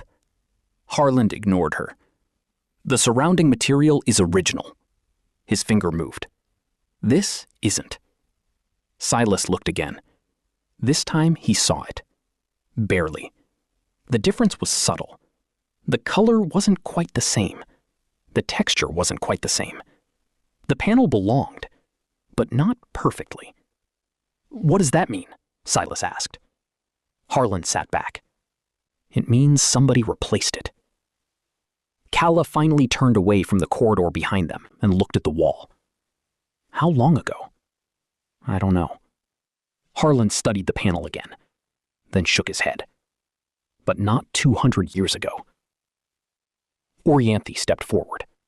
For a moment, she simply stared at the panel. Then, that shouldn't be here. Harland looked at her. You recognize it? No. She touched the replacement material. But I recognize what isn't. Silas watched her. The concern on her face bothered him more than the panel itself. The city hummed quietly around them. Then, a small indicator on the panel flickered. Once. Twice. Everyone saw it. Nobody touched the wall. Nobody touched the panel. The light flickered again, then settled into a steady green glow. The four of them stared at it. Harland slowly rose to his feet. Calla's weapon came up. Silas tightened his grip on the sidearm. The light had not been on a moment earlier. The caution that had appeared a moment earlier was already losing ground to curiosity. This is connected to something. Calla kept her weapon raised. Everything in this city is connected to something. Harland ignored her. Harland studied the panel, the surrounding wall, and the scanner in rapid succession. The process appeared scientific. It also appeared completely incomprehensible. Orianthi wasn't looking at the panel. She was looking farther down the corridor, past the repaired section, past the green light, past all of them. Her eyes followed lines in the architecture Silas couldn't see. After a while, she pointed. That way. Nobody answered. The central systems are in that direction. Harland looked up. We should investigate this first. Orianthi shook her head. We came for the central systems. This may be connected to them. It may. Harland waited. Orianthi continued. Or it may be a distraction. Calla looked from one to the other, then at Silas. Pick one. The silence that followed lasted longer than any of them liked. Silas looked at the panel, the green light, the corridor ahead, then at Orianthi, then at Harland. Neither was wrong. That was the problem. Harland wanted answers. Orianthi wanted the destination. White City seemed perfectly willing to offer neither. We split up. Nobody had wanted that answer. It was still the right one. Calla lowered the weapon slightly. Not agreement. Acceptance. Harland stood. Orianthi remained expressionless, which usually meant she was thinking harder than anyone else. You and Calla continue toward the central systems, Silas said. Orianthi nodded. Silas looked at Harland. You and I stay here. The engineer's expression brightened immediately. Silas regretted the decision slightly more than he had a moment earlier. If either group finds something, we come back here. Calla checked the corridor behind them. What counts as something? Silas looked at her. You know what I mean. A faint smile appeared, then disappeared. Calla checked her weapon. Orianthi adjusted the pack on her shoulder. Then Orianthi turned and started down the corridor. Calla followed. Within moments, the darkness swallowed them. Silas watched until they disappeared from sight. The corridor felt larger after they were gone. Quieter. He turned back toward Harland. The engineer was already examining the panel again. Of course he was. Silas sighed. Show me. Harland smiled. That worried him almost as much as the green light. Chapter 11. Jarek noticed it the second time. The first time he told himself it meant nothing. People moved supplies all the time. Food, fuel, tools. Rustbrook survived because people moved things where they needed to be. The second time was different. Too many crates, too much food, too much fuel, all moving in the same direction. Jarek watched from across the square. 3 men carried sacks of dried grain.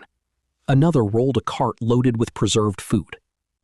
A woman followed behind with inventory sheets tucked beneath one arm. At the center of it all stood Garrick. Calm, organized, directing people where to go. Jarek frowned. Something about it bothered him. The more he watched, the worse it became. Eventually he stopped watching and started walking. The workers noticed him first. Garrick noticed him second. Neither looked surprised. What are you doing? The square grew quieter. Not silent. Quieter. Garrick looked at him. Moving supplies. Jarek folded his arms. I can see that. Good. The answer landed exactly where Garrick intended it to. Jarek felt irritation rise immediately. Around them, the workers continued unloading crates. Food, fuel, tools. Inventory sheets changed hands. Everything looked normal. That was the problem. Why are you moving them? Garrick glanced toward the nearest stack of crates. Because they don't move on their own, lad. Jarek took a step forward. And that's all? Garrick looked at him for a moment. No. Jarek waited. So what else? A pause. Then, because I decided they should be somewhere else. The answer was reasonable, which somehow made it worse. Jarek opened his mouth. One of the workers put down the crate he had been carrying. That's enough. Another stepped forward. Watch your mouth. Jarek turned immediately. What? The man didn't back away. Neither did Jarek. For a moment it looked as though neither intended to. Then, stand down. Garrick's voice wasn't loud. It didn't need to be. The worker stopped immediately. No argument. No hesitation. Garrick looked back at Jarek. The kid is just asking a question. Nothing wrong with that. The words annoyed Jarek almost as much as everything else. Garrick wasn't arguing, wasn't defending himself, wasn't even angry. He was excusing him, like a child. Jarek took another step forward. You think this is funny? No. You think I don't know what you're doing? Garrick studied him for a moment. Then, I'm pretty sure you have no idea what we're doing. The corner of Garrick's mouth twitched briefly. Jarek felt his hands clench. A hand settled on his shoulder. He froze. For a moment he didn't turn around. He already knew. The grip wasn't hard. It didn't need to be. Slowly he looked back. Trapper. And Trapper said nothing. Just stood there. One hand on Jarek's shoulder. Watching. After a moment, he stepped past him. Now it was Garrick and Trapper facing one another. Neither spoke. Neither seemed surprised. The silence stretched. Long enough for the workers to notice. Long enough for Garrick to realize they understood something he didn't. Garrick looked at Trapper. Trapper looked back. Nothing passed between them that Garrick could see. Yet somehow both men appeared to reach the same conclusion. After a moment, Garrick nodded once.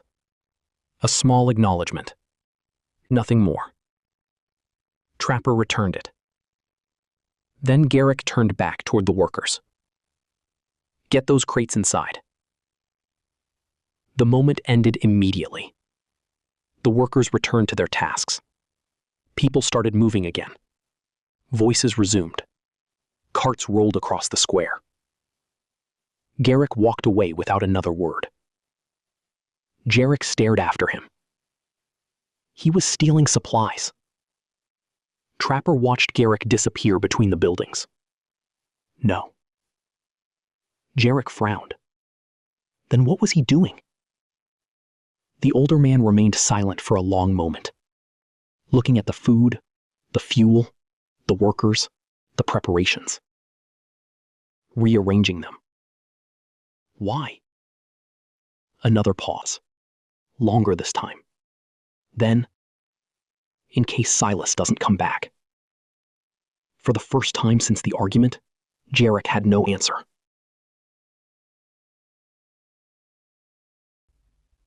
Calla waited until the others disappeared from sight. Only then did she turn. Let's go. Orianthi nodded. The corridor stretched ahead. Long. Silent.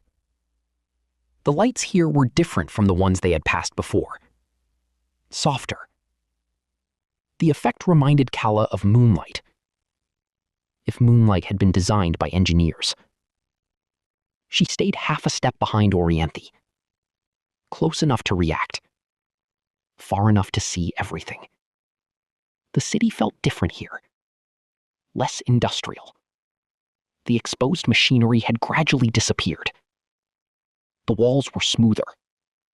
The corridors wider. Large doorways appeared at regular intervals. Most were sealed. Some stood partially open. All of them looked old. Older than Rustbrook. Older than anything Calla had ever seen. The faint hum remained. So did the occasional metallic click somewhere beyond the walls. Calla wished she had never noticed either. Ahead of her, Orianthi slowed. Several minutes later, they reached an intersection. Calla checked the time. We have 6 minutes. Orianthi pointed immediately. No hesitation. The left corridor. Calla noticed. You remember? Orianthi studied the corridor.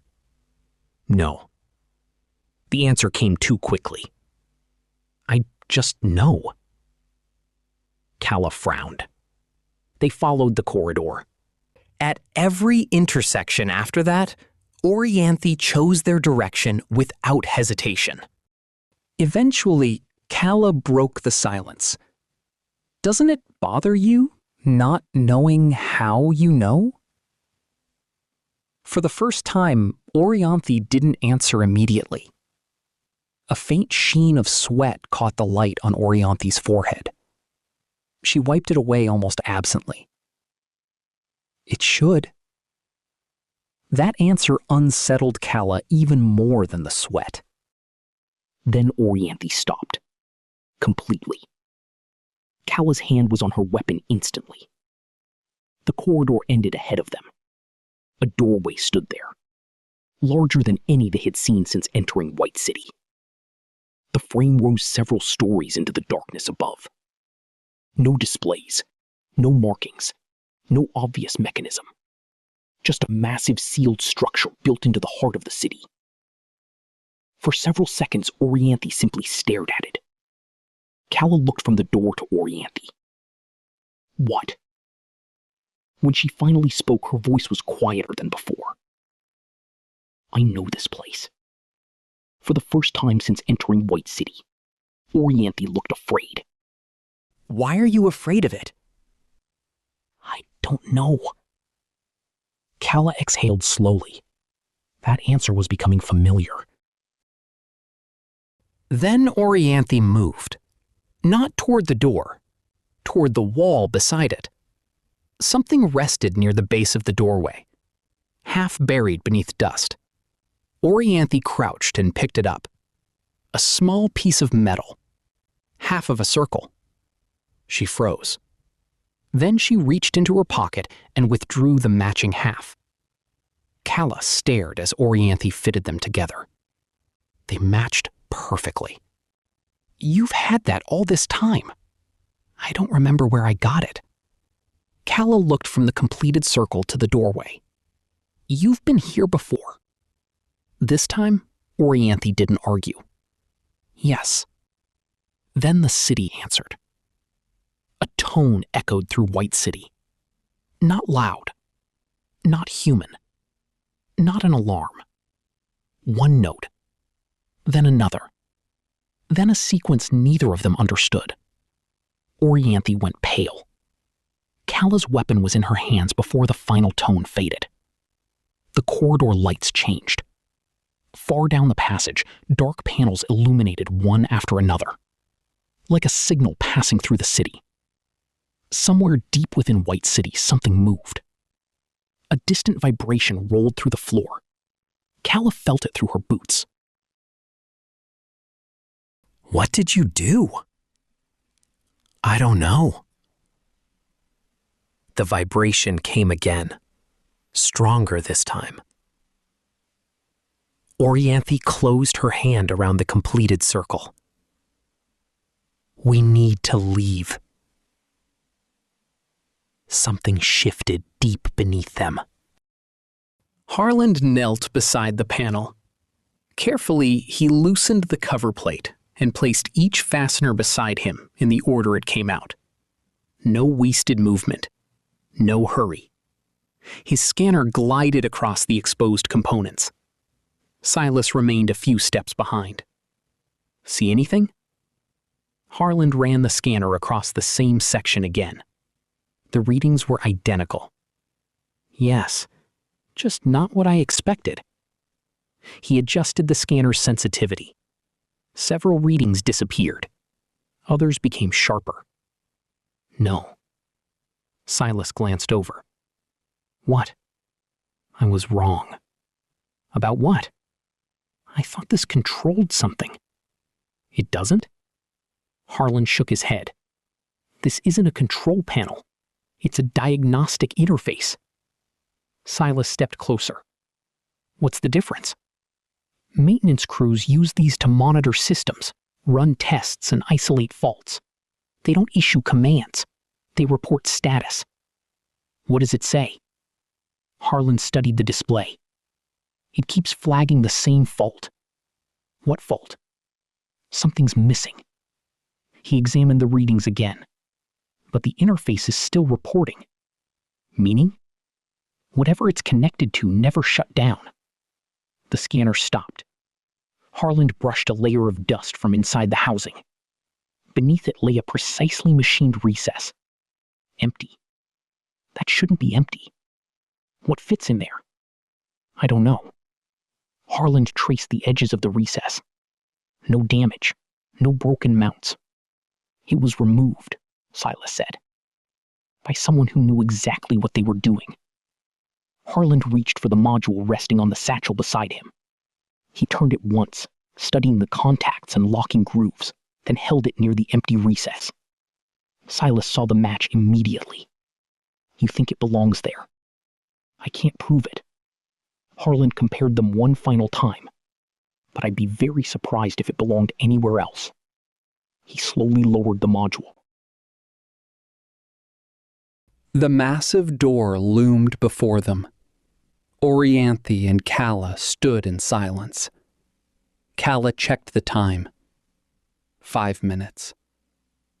Orianthi didn't look at her. We'd better turn back now, Calla said. Then the door moved. slowly. Ancient mechanisms protested with deep metallic grinding as the enormous slabs began to separate. Dust drifted through the narrow beam of light spilling in from the corridor behind them. The opening widened. Complete darkness. Kala instinctively tightened her grip on her weapon.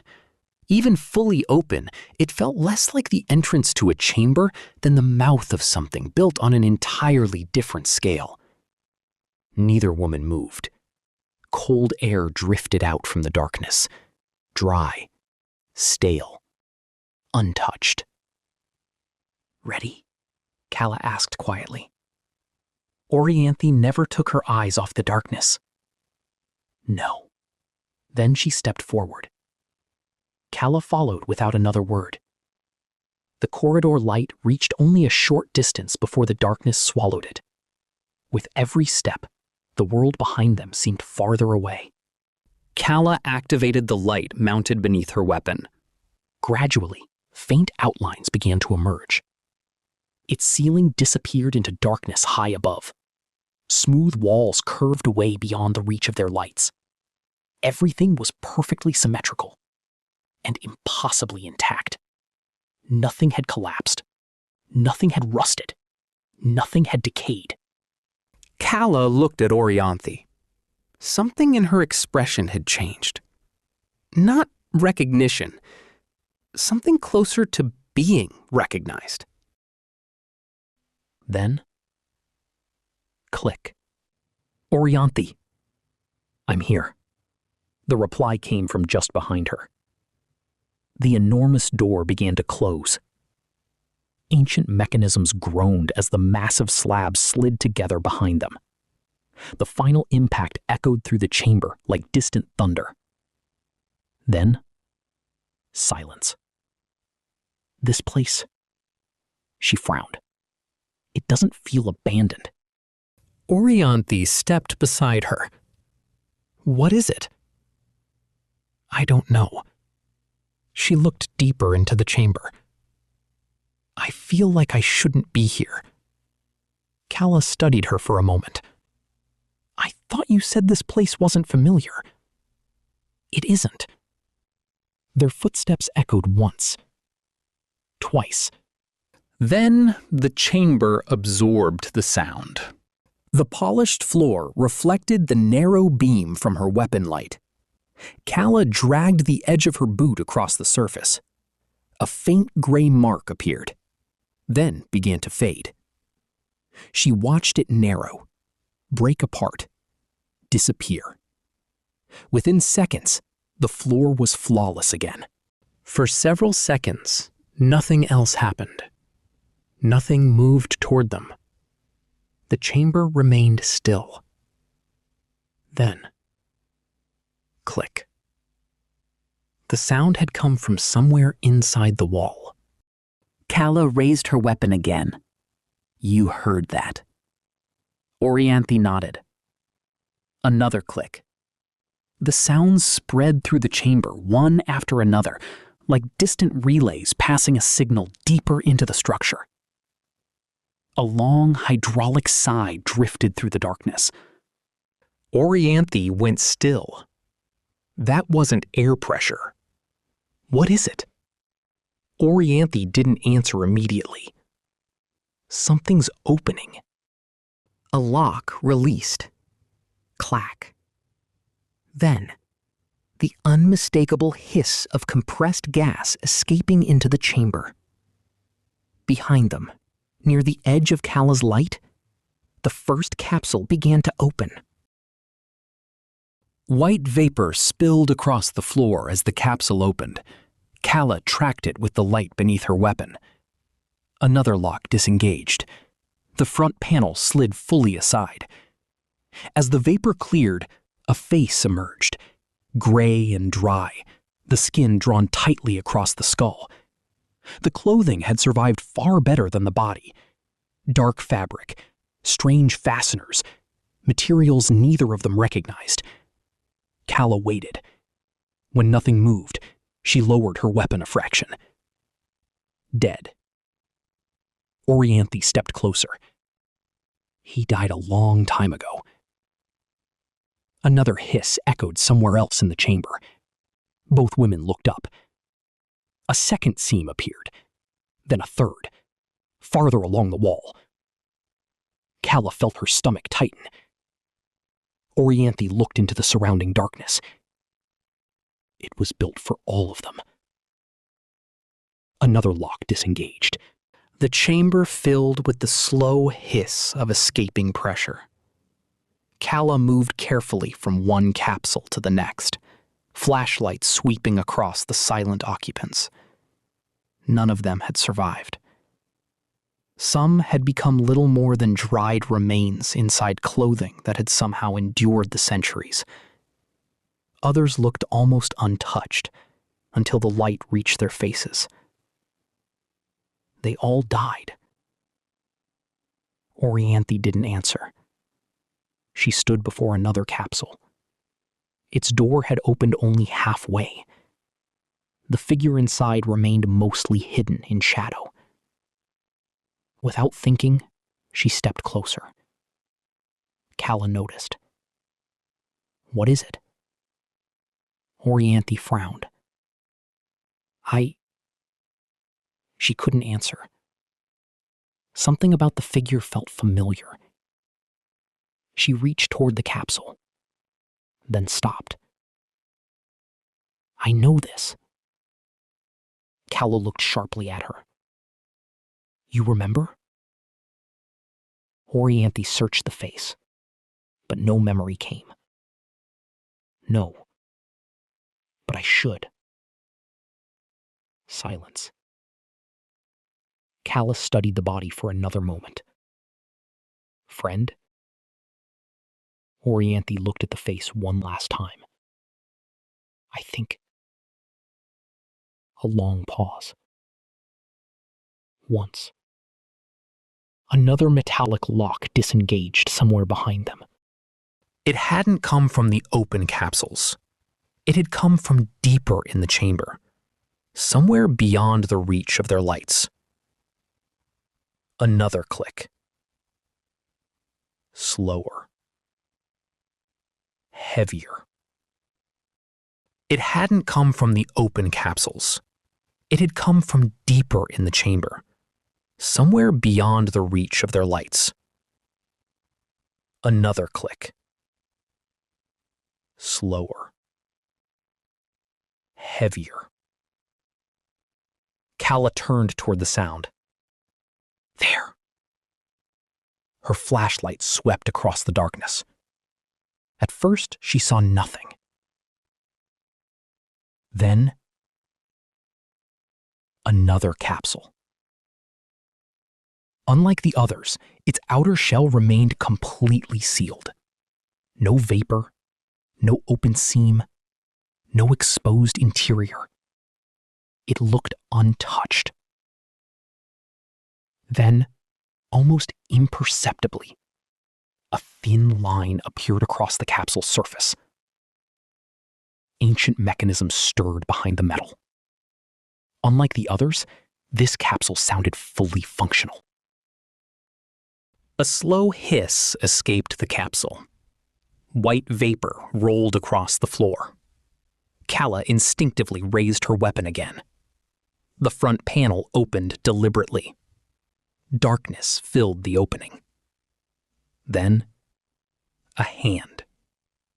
Not skeletal, not mummified. Human. The fingers twitched once. Calla's breath caught. Orianthi couldn't move. Someone was about to step out. The capsule came to a stop. Silence returned. Calla's weapon remained fixed on the opening. The figure stood motionless, head lowered, hands resting loosely at its sides. For several long seconds, nothing happened. Calla frowned. Dead? Orianthi didn't answer. She couldn't take her eyes off the figure. Something about the posture felt familiar. A memory pressed against the edge of her mind. Then, a slow breath, barely visible. The figure's chest rose. Calla's grip tightened. Oh. Slowly, the man raised his head. Long silver hair fell across an older face untouched by decay. Not young, not frail, simply old. His eyes remained closed, testing muscles that had not moved in centuries. Calla instinctively took one step backward.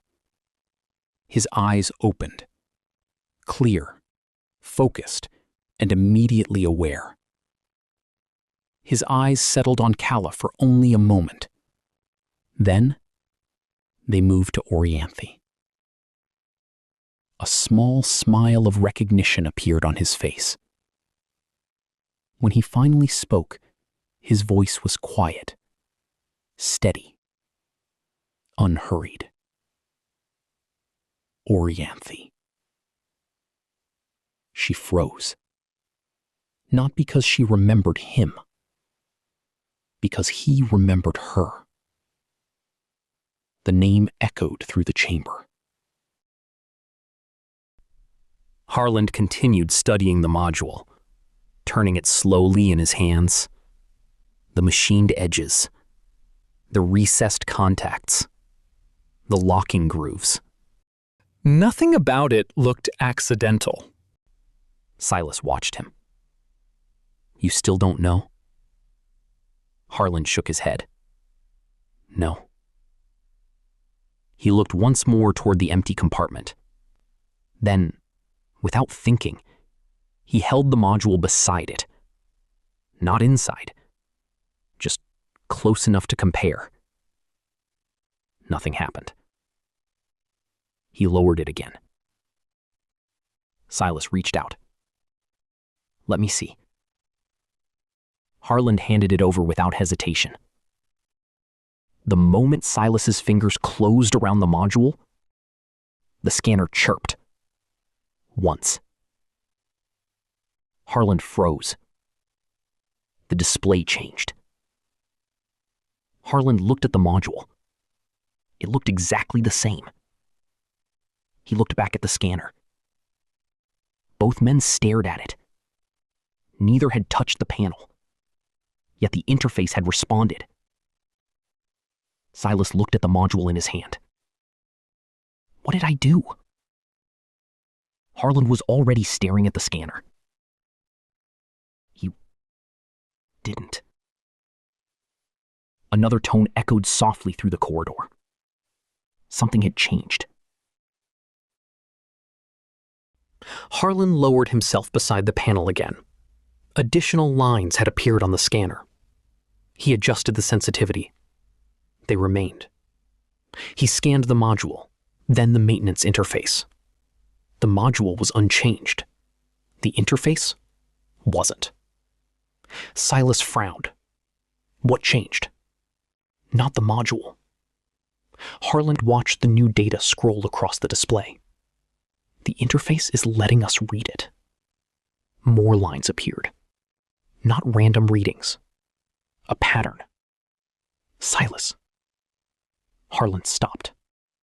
Somewhere inside the wall, something unlocked. Calla's weapon never wavered.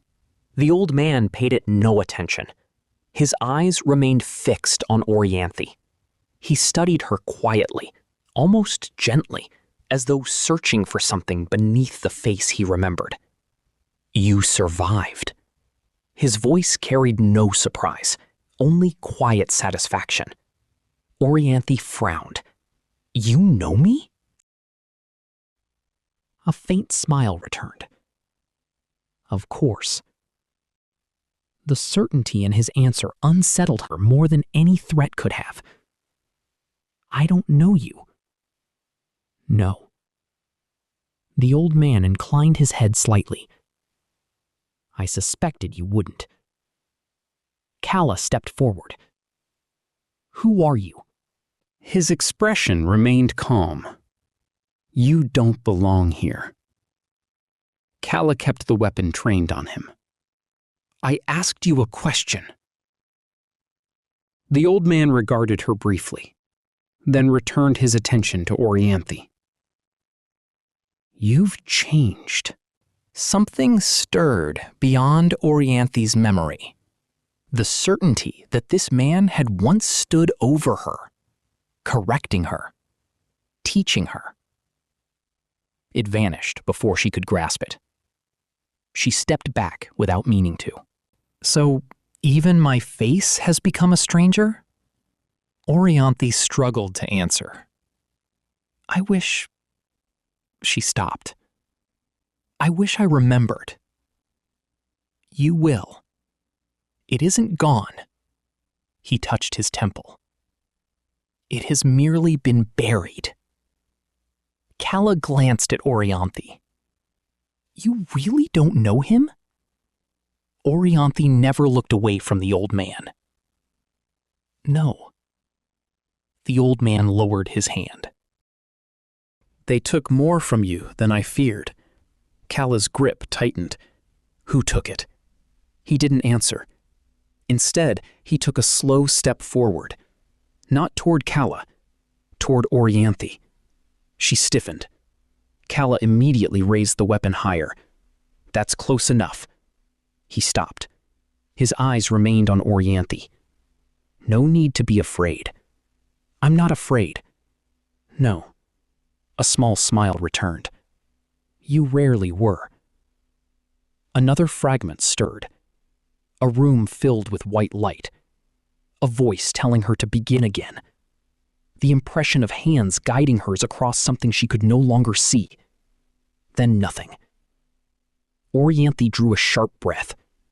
The old man noticed. There. He spoke softly. You felt it. I felt nothing. You were never good at lying to me. Orianthi stared at him. Calla noticed the change in her face. What happened? Orianthi shook her head. I don't know. You don't need to force it. Calla lowered her weapon a fraction. Then tell her. His attention shifted to Calla. Tell her what? Who you are. My name, he paused, isn't important. It is to us. No. His eyes returned to Orianthi. What matters is that she came back. Orianthi frowned. I didn't come back. The old man's smile remained, but something behind it changed. No. I didn't know this place existed. Silence settled over the chamber. For the first time since awakening, his certainty faltered. Only slightly, but enough for Calla to notice. He studied Orianthi again, longer this time. Not as someone waiting for her to remember, as someone reconsidering what had been done to her. You entered the city without knowing what it was? Yes. And no memory led you here? What do you remember? Orianthi hesitated. Fragments. Of this place? I don't know. Of me? She thought of the white room. The voice. The unseen hands correcting hers. I don't know. The old man's expression hardened. Not with anger, with understanding. You truly don't remember. That's what I've been telling you. No. He looked past her for a moment, towards something neither woman could see. You don't understand. Calla brought the weapon back up. Then explain it. The old man slowly returned his attention to Orianthi. You were never supposed to forget this much. Orianthi held his gaze. Then tell me what I forgot. He studied her for a moment. You've lived a long life. Orianthi gave him a faint, uncertain smile. I don't think I'd call it that. No? I've survived. Something changed in his expression. Not disappointment. Interest. There's a difference. There is. The old man turned away. He walked slowly between the open capsules, his fingertips brushing one of the ancient shells as he passed. My students used to choose their words carefully. Orianthi watched him. I still do. He looked back at her. No. His voice remained calm. You choose them differently. Calla frowned. You said she was your student. She was. His attention returned to Orianthi. For many years. Orianthi searched his face. What did you teach me? The old man smiled. Calla's expression hardened. That's not an answer. It is the only answer that matters. He stepped away from the capsule. I did not teach her what to think. His eyes settled on Orianthi. I taught her how. Something stirred deep within her. Not a memory. An instinct. The sentence felt true. The old man saw it in her face. Something survived. Then his gaze dropped to the weapon at Orianthi's side. You carry a weapon. Orianthi rested her hand against it. I've needed one.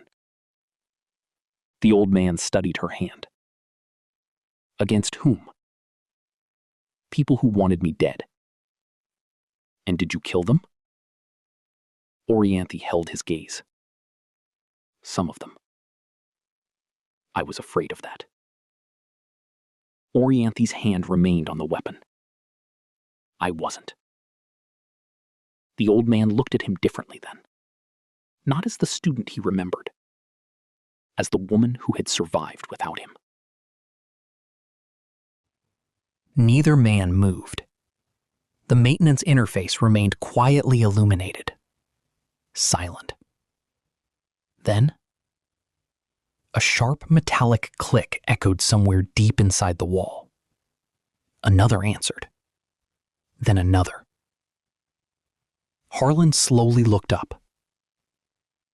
That's not the interface. A low mechanical hum rolled through the corridor. Old. Deep. As though something far beneath them had just awakened. Small indicator lights beside the maintenance panel flickered once, then remained on. Dust drifted from the wall opposite them. Silas frowned. Harland? A thin line appeared across the ancient surface, almost invisible. The wall wasn't cracking. It was separating. Slowly. Deliberately. Neither man touched the panel. Neither moved. The opening widened just enough for darkness to become shape. Not a room. Something vast. Rows of towering structures disappeared into the darkness above. Silent displays. Dormant consoles. Ancient machinery stretching farther than either man could see. Harlan stared. This isn't a maintenance system. One display flickered. Dark again. A second struggled to life. Fragments of letters appeared. Most remained dead. Another relay engaged somewhere inside the immense structure. More segments illuminated. The ward slowly began to take shape beneath decades of dust. Harlan narrowed his eyes. Oh. Another flicker. T. Then E. The final character appeared. Q. Silence. Silas looked at him. Otek. Horlin never answered. His eyes remained fixed on the ancient display. His expression slowly changed. Recognition. Disbelief. He looked across the immense hidden installation, then back at the name. No. A long pause. This isn't where Otek is. He swallowed. This is Otek. The old man regarded Orianthi in silence. His gaze lingered on the weapon at her side before returning to her face. When did you begin carrying it? A long time ago. Before the collapse? She hesitated. Before most things. He folded his hands behind his back. The gesture stirred something in her. A room. A question she had answered badly. The quiet certainty that he would make her answer it again. Then it was gone. "Tell me about the first time you used one," he said. Calla shifted beside her. "You don't have to answer that." Orianthi remained silent. "I was 17. The old man waited. There wasn't a choice. There is always a choice. Orianthi's eyes hardened.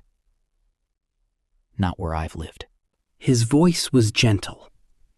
The purpose remained the same. He glanced at the weapon. Only the tool changed. Orianthi stared at him. For the first time, she understood what he was doing. He wasn't trying to recover the woman she had once been. He was searching for proof that she had never truly left. And he believed he had found it. The old man's gaze drifted across the open capsules. When White City was built, it wasn't merely a city. Neither woman interrupted. It was an idea. Calla folded her arms. What kind of idea? That humanity could become more than its fears. Orianthi studied him. Did it? A faint smile touched his lips. For a time. She looked at the dead surrounding them. Then it failed. The old man followed her gaze. No. His voice remained calm. We failed. He placed one hand against the nearest capsule. We believed we had more time. Calla frowned. And now? He looked at both women. Now we know better. The certainty of his answer unsettled Orianthi. You keep saying, we. His expression softened.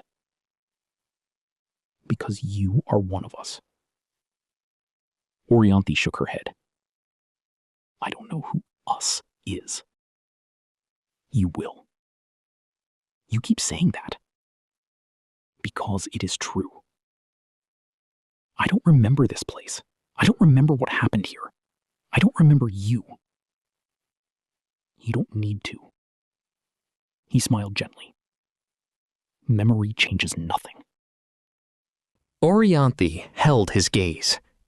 It changed me. The old man's smile remained, but the warmth left it. No. His eyes moved across her face, searching again for the student he remembered.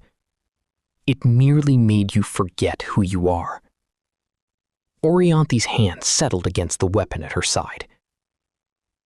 Perhaps you're the one who hasn't understood. He waited. I know who I am. I just don't know who you wanted me to be. The silence stretched between them. The old man finally spoke. If White City still stands, there is hope. Orianthi looked around the chamber, at the open capsules, at the dead inside them. "I don't think hope lives in buildings." He smiled gently. "No." His hand rested against the nearest capsule. "It lives in what they allow people to become." Orianthi considered his answer. "I've seen people build homes from scrap metal." He listened. "I've seen strangers die protecting children they didn't know." She thought of Rustbrook. "I've seen settlements survive because people chose one another." The old man nodded. "Good." The answer surprised her. None of them needed White City. His hand slipped from the capsule. "How many of them still exist?" Orianthi hesitated. "Not many." "And the others?" "Gone." "Because they stopped choosing one another?" She held his gaze. "Because the Wasteland took them." "Exactly." His voice remained calm. Choice was not enough. Orianthi shook her head. It was all they had. That is not the same thing. It made them human. And still they died. Calla shifted beside her. Orianthi remained still. Everyone dies. Civilization exists so that what we build does not die with us. No. Orianthi looked at the silent capsules surrounding them. Civilization exists because people choose to build it together. The old man followed her gaze. For the first time, the chamber seemed to trouble him. "You really have changed." There was no accusation in the words, only grief. Orianthi looked back at him. "I had to." The old man said nothing. Somewhere in the chamber, water struck metal with a soft, regular sound. Between one drop and the next, he stopped looking at her as though she might remember. He began looking at her as though she might refuse. Orianthi lowered her eyes. "They're my family." The old man nodded slowly. "I believe they are." Calla looked surprised. "You do?" "Of course." He looked at Orianthi. "They stood beside you when I could not." His gaze dropped. "I owe them more than they will ever know." For a moment, Orianthi saw the teacher again. Not the guardian of White City, not the last survivor of a forgotten civilization. A man who regretted being absent. Then something changed. He studied her for so long that she became uncomfortable. "You remember none of it." It wasn't a question. "No." "You remember Rustbrook?" "Yes." "Silas?" "Yes." "Calla?" Orianthi nodded. "And me?" His voice faltered. "Nothing. No." The old man closed his eyes. When he opened them again, the grief was gone. In its place was certainty. "They didn't merely take your memories." Calla frowned. "What?" "They left you to build another life in their place." Orianthi stared at him. "What are you talking about?" He stepped toward her. "They buried who you were beneath everything that came after." Another step. "You believe that life is who you are." His voice remained gentle. "But it isn't." Orianthi stepped back. "It is." The old man shook his head. "No." His eyes remained fixed on hers. "It is only the life you were forced to live." Calla raised her weapon. The grieving teacher was gone. Before her stood a man who believed Orianthi's entire life had been a mistake. And mistakes could be corrected. Neither woman spoke. The old man regarded Orianthi with quiet sorrow. Then he smiled. Not with triumph, with affection. I know why you cannot believe me. Orianthi said nothing. You've lived too long without us. Calla stepped closer. Leave her alone. He ignored her. You've carried this world for so long that you've forgotten it was never meant to rest on your shoulders. Orianthi shook her head. You still don't understand. No. The answer surprised her. I understand perfectly. He drew a slow breath. And because I understand, I cannot leave you like this. Calla moved closer. What does that mean? The old man finally looked at her. It means I failed her once already. His gaze returned to Orianthi. I won't fail her again. A chill moved through Orianthi. What are you going to do? He looked across the open capsules, at the bodies of those who had waited with him, then back at his student. I will help you remember. Orianthi's expression hardened. I don't want my memories back. The old man blinked, not in anger, in genuine surprise. You don't mean that. I do. No. His voice remained calm. The woman I taught would never choose to remain broken. Something inside Orianthi gave way. I am not broken. Her voice carried through the chamber. The old man regarded her with unbearable sadness. You only believe you are whole. Calla stepped forward. No further. The old man looked at her. For the first time, the affection disappeared completely. Move. Calla planted her feet. No. The old man regarded her in silence. His expression never hardened. It remained almost impossibly gentle. This is not your conversation. Calla didn't lower her weapon. No. A brief silence followed. I understand why you wish to protect her. His voice carried neither accusation nor anger. But this is between Orianthi and me. Calla stepped forward. Not anymore. For the first time, the old man truly studied her. You barely know her. I know her well enough to listen when she says no.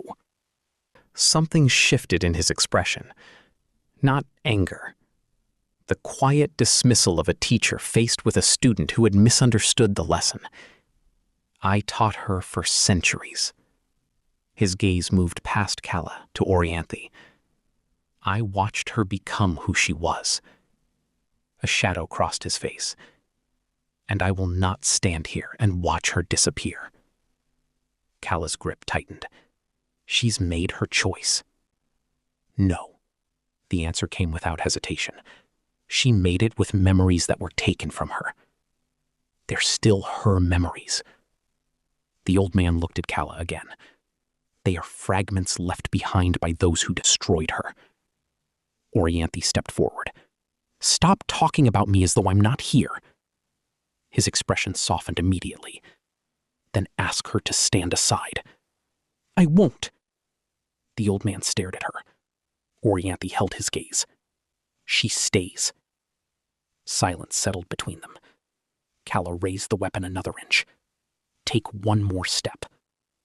The old man looked at the rifle, then calmly met her eyes. You mistake that weapon for authority. No. Calla steadied her aim. I know exactly what it is. The old man considered her for a moment. Then his eyes returned to Orianthi. Stand aside. His voice never rose. It didn't need to.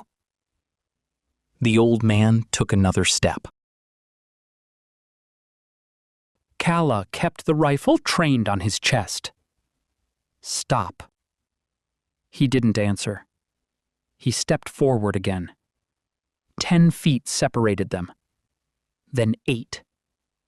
Nothing changed in his expression or his pace.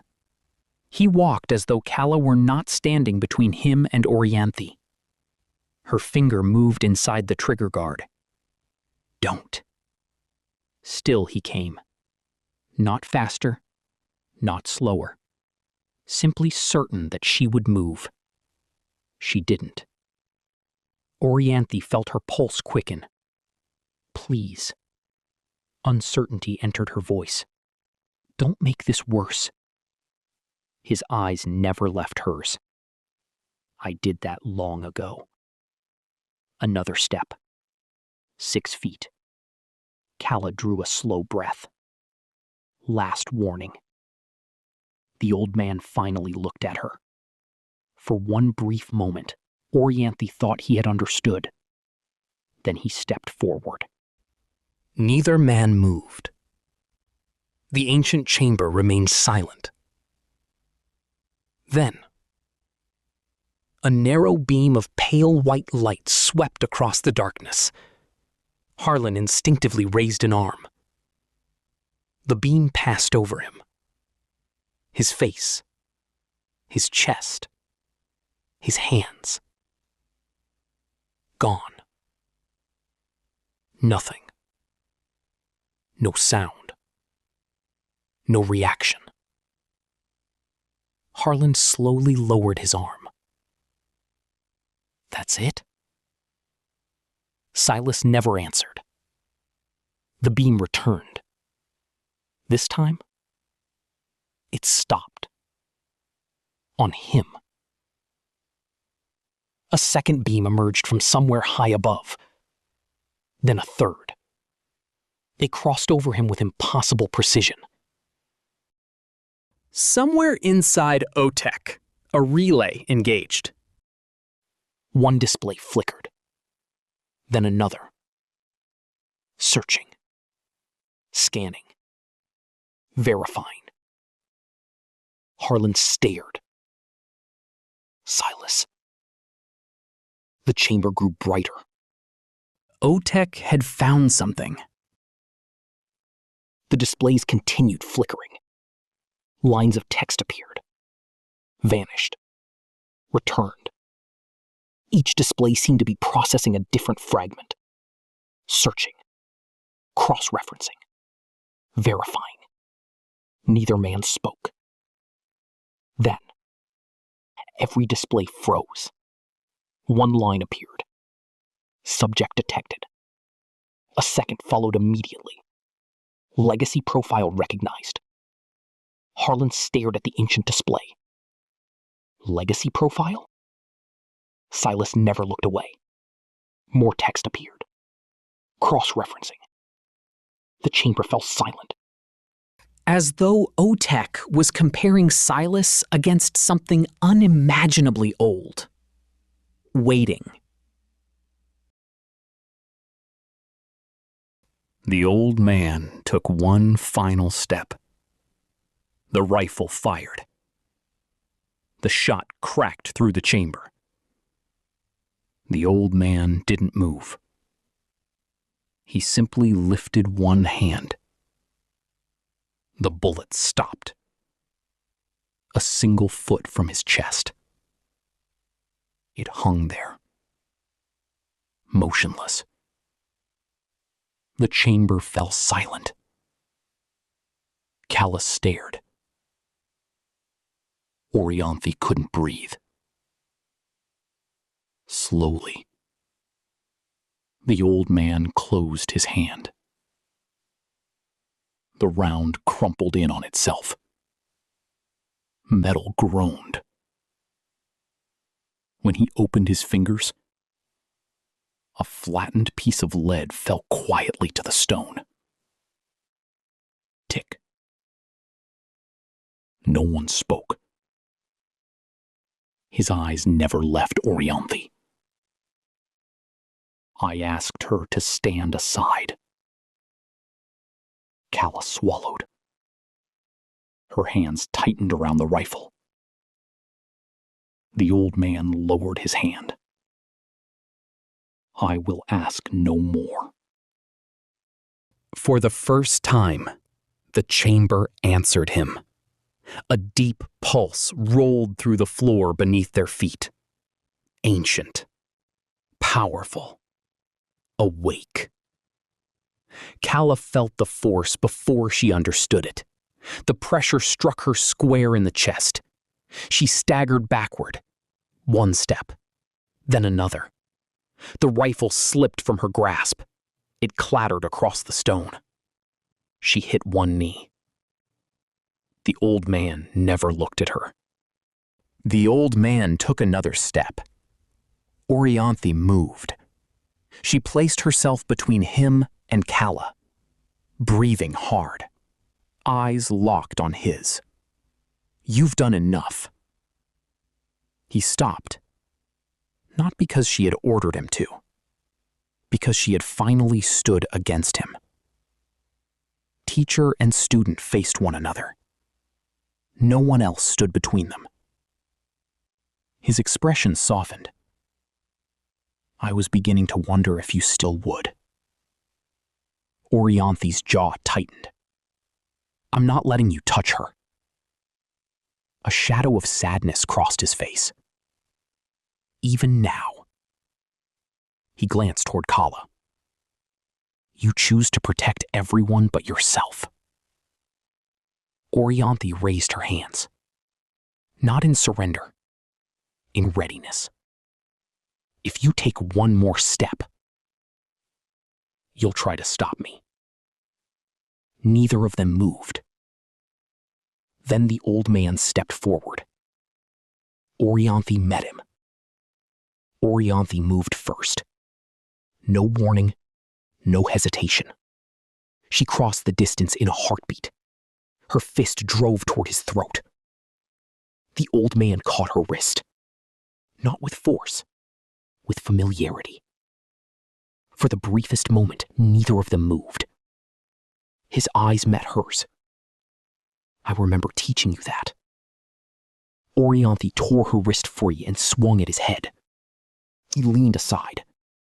Her fist passed within inches of his face. She followed with another strike, then another. He avoided each one with the smallest possible movement. He never struck back. He turned her aside, broke her balance, let her recover. "You've become stronger," he said, "but you've forgotten why." Orianthi lunged again. This time her footing was wrong. Her arms swung too wide. The old man saw it. His expression changed. Not surprise, disappointment. "I was afraid of that." Orianthi pressed the attack. No rhythm, no pattern. She changed angles without pause. Low, high, a turn that brought her elbow toward his jaw. He blocked it. She used the contact to reverse direction and drove her other hand toward his chest. The old man gave ground. For the first time, surprise touched his face. Not because she was faster, because she wasn't choosing the movements. She was remembering them. Not with her mind, with her body. She struck again. He caught her forearm. This time he didn't redirect it. His fingers tightened against the muscle, feeling the movement beneath it. Recognition entered his eyes. Then he released her. A faint smile crossed his face. "I knew it." Orianthi hesitated. "What?" "You never lost it." She drove her fist toward him, harder this time. He turned it aside. His smile remained. "You only lost yourself." Orianthi attacked again, harder, faster, as though she could outrun what she had almost remembered. He met every strike the same way.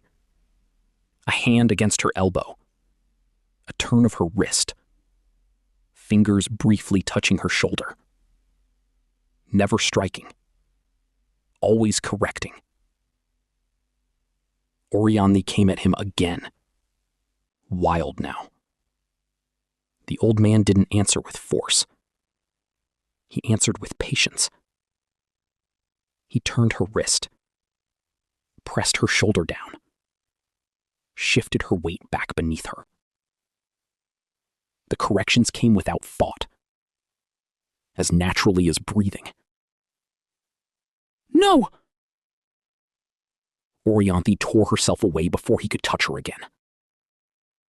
Her chest rose and fell. She wasn't looking at his face anymore. She was watching his hands, terrified of what they might make her remember. The old man saw it. The hope left his face. "I'm sorry." The words barely reached her. She charged anyway. This time he didn't move aside. He caught both her wrists. Firmly, not painfully. She twisted, pulled, tried to wrench one arm free. His grip didn't move. Her breathing became ragged. "Let me go!" He held her exactly as he had during their lessons. "I said, let me go!" Orianthi. His voice remained calm, steady. "Look at me." Against every instinct, she did. And for one brief instant, she knew him. The old man released her. Orianthi stumbled back. Her breathing came in sharp, uneven bursts. She couldn't stop watching his hands. Orianthi widened her stance.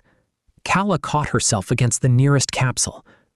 A vibration traveled up through the stone, deep enough to feel in the chest.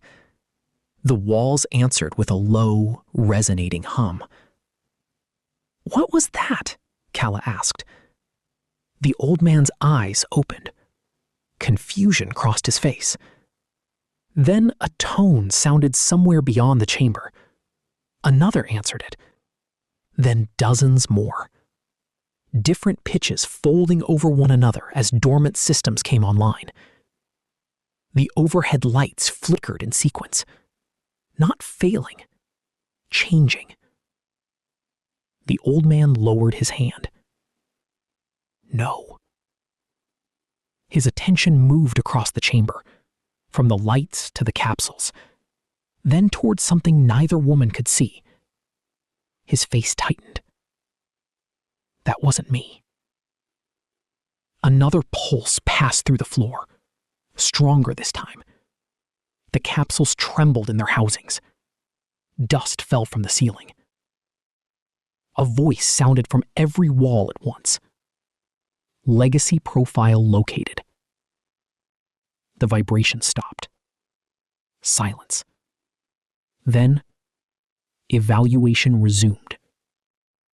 For the first time, Orianthi saw fear in his eyes.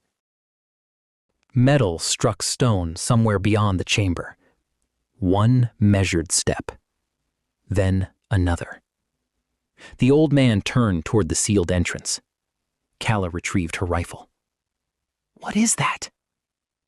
"The city is responding to the evaluation." Orianthi watched his face. "Silas." The old man crossed the chamber and placed one hand against the sealed entrance. Ancient mechanisms answered him. The massive slabs began to separate. "Go back to him," he said. Orianthi stared at him. "You're coming with us?"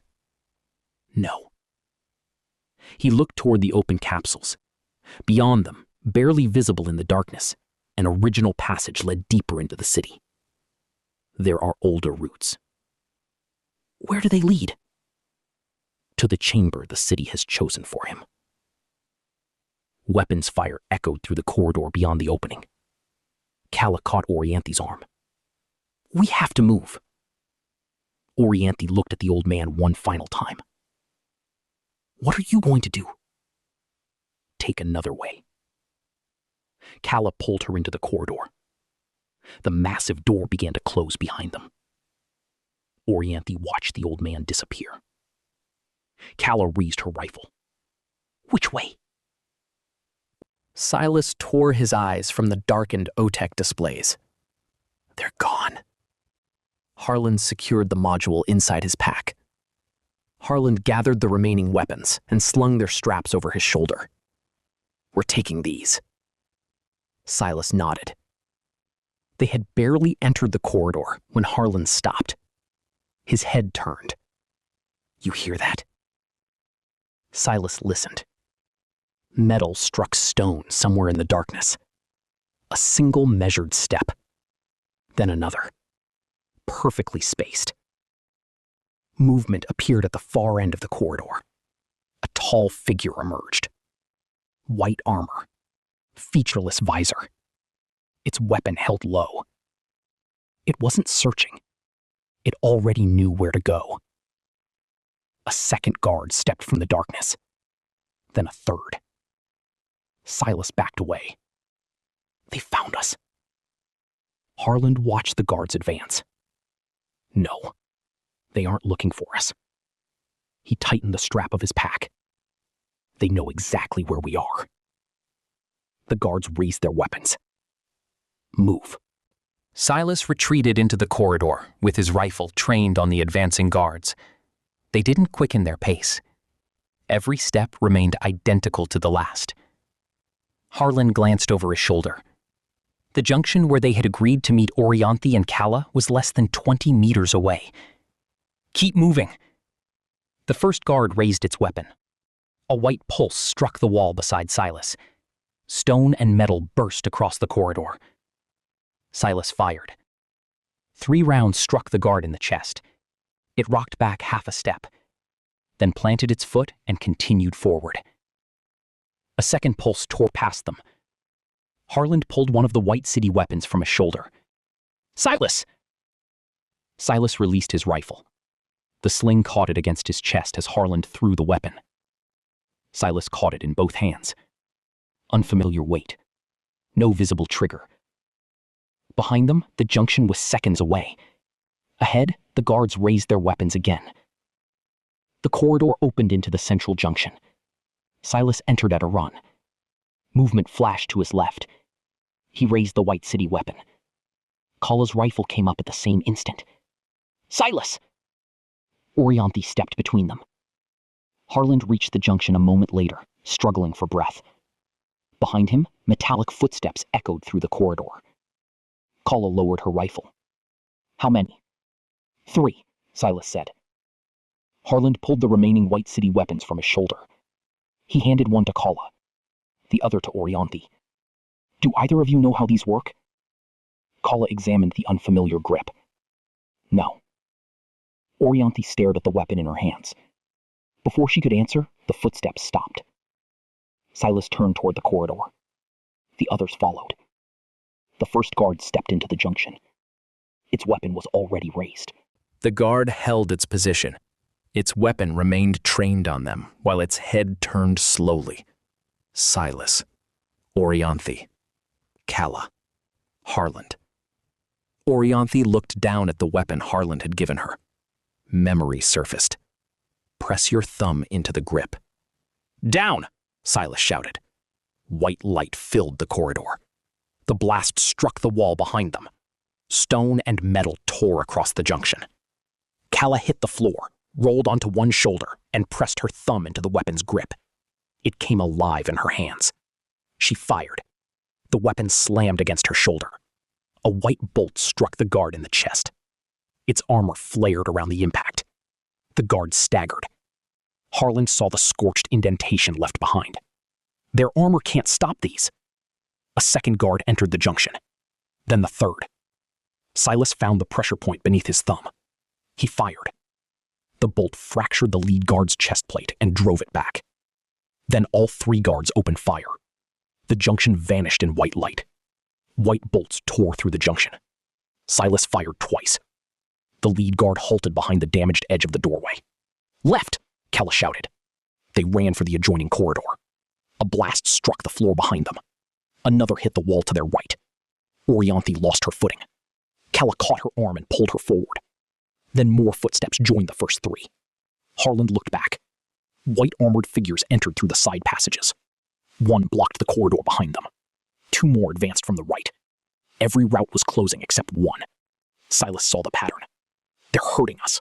A bolt struck the wall beside him, close enough to throw fragments across his face, but not close enough to hit him. Silas looked toward the only corridor left open. They aren't missing. The guards continued forward, driving them toward it. They entered the only corridor the guards had left open. A white pulse struck the ceiling behind them. Sections of alloy crashed down and sealed the junction. Calla fired through the falling debris. One guard staggered. Another immediately took its place. Silas kept moving. Where does this lead? Orianthi didn't answer.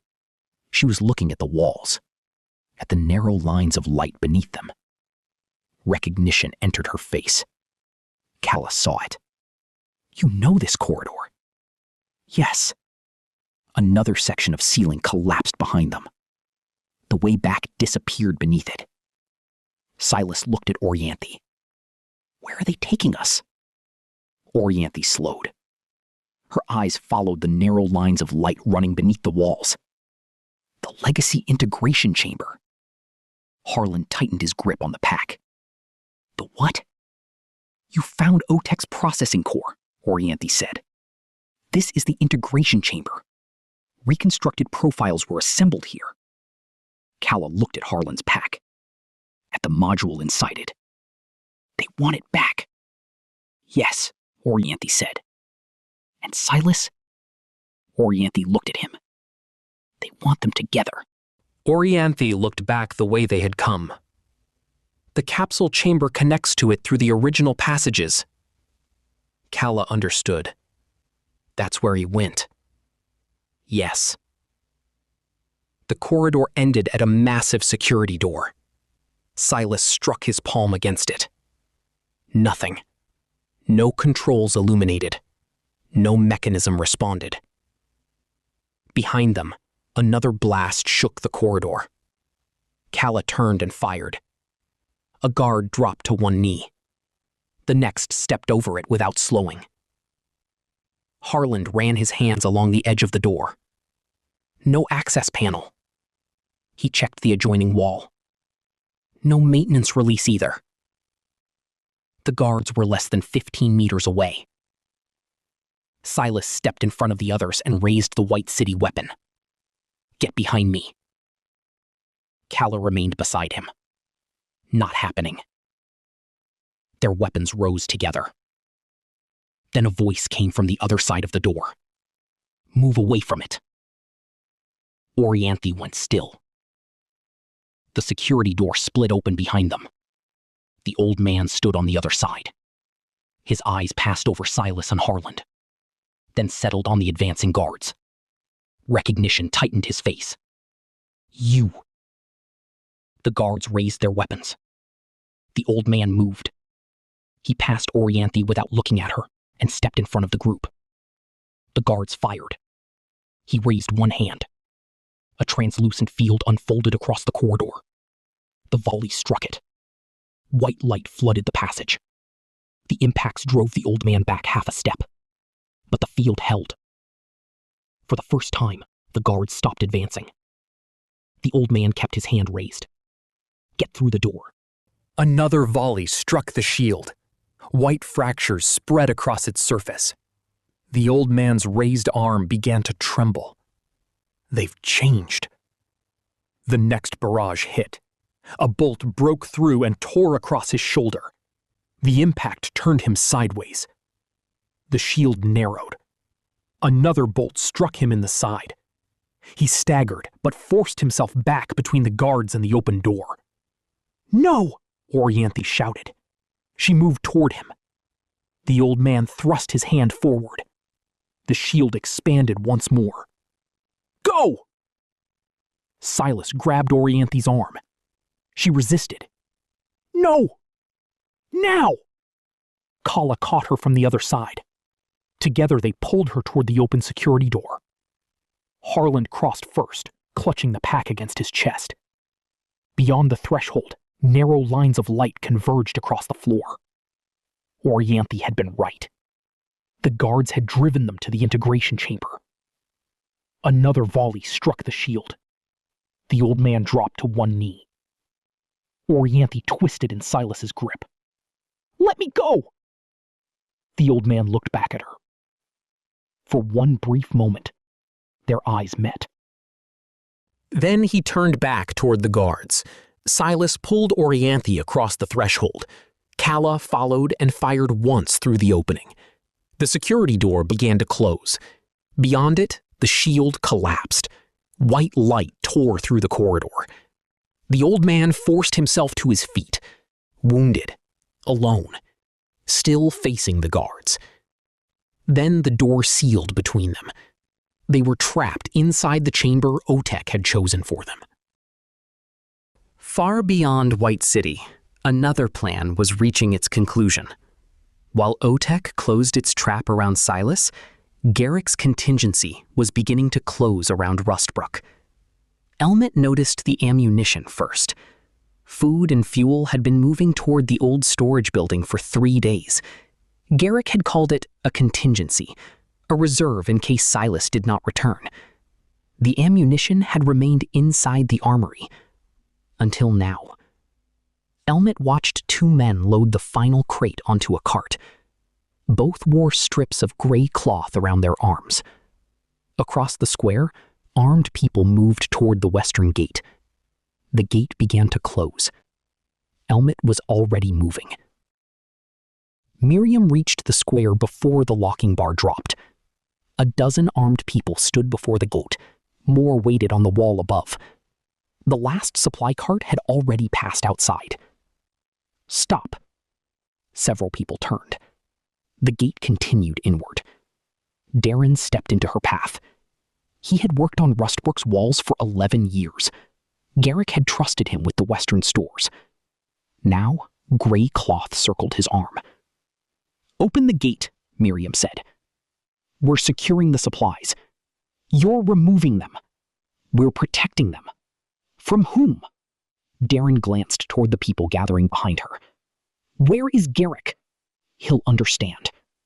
The gate sealed behind him. The locking bar dropped into place. Thomas found Garrick near the eastern storehouse. The shouting reached them. Garrick looked up. "What happened?" "The western gate is closed." Garrick was already moving. Thomas followed. "Did you order it?" "No." The answer came immediately. Thomas believed him. A young guard emerged between the buildings. Gray cloth circled his arm. He stopped when he saw Garrick. "Sir, who ordered the gate closed?" "Darren. I gave no such order." The guard lowered his eyes. "He said we were following yours." Garrick looked at Thomas. Neither man spoke. Then they continued toward the square. Jarek watched from the edge of the square. Trapper had told him to remain near the meeting hall. He had stayed for almost 5 minutes. Now Trapper stood between Miriam and the people blocking the gate. He had not drawn his weapon. Neither had they. Elmet arrived with several maps beneath one arm. Thomas and Garrick entered the square together. Darren smiled when he saw them. "Tell them." Garrick walked toward him. "Open the gate." The smile disappeared. "We did what you wouldn't. You said Silas was gambling with our lives." He was. You said the council would follow him until Rustbrook was gone. I said they might. We stopped waiting to find out. Garrick looked at the armed people around him. "You gave us the supplies," Darren said. "You gave us weapons to defend Rustbrook. That's what we're doing." "No. You're deciding which part of it deserves to survive. Somebody had to." Garrick looked toward Miriam. "I didn't order this." "No," she said, "but you made it possible." Garrick lowered his eyes. "Yes." Darren stared at him. "So that's it? You crawl back to them? I'm telling you to open the gate. And if I refuse, Rifles shifted along the wall. Elmet unfolded a map across an empty cart. "Where are you taking the supplies?" "The eastern settlements," Darren said. "There are wells beyond the old quarry." "You won't reach them." Darren looked at him. Elmet traced the western road.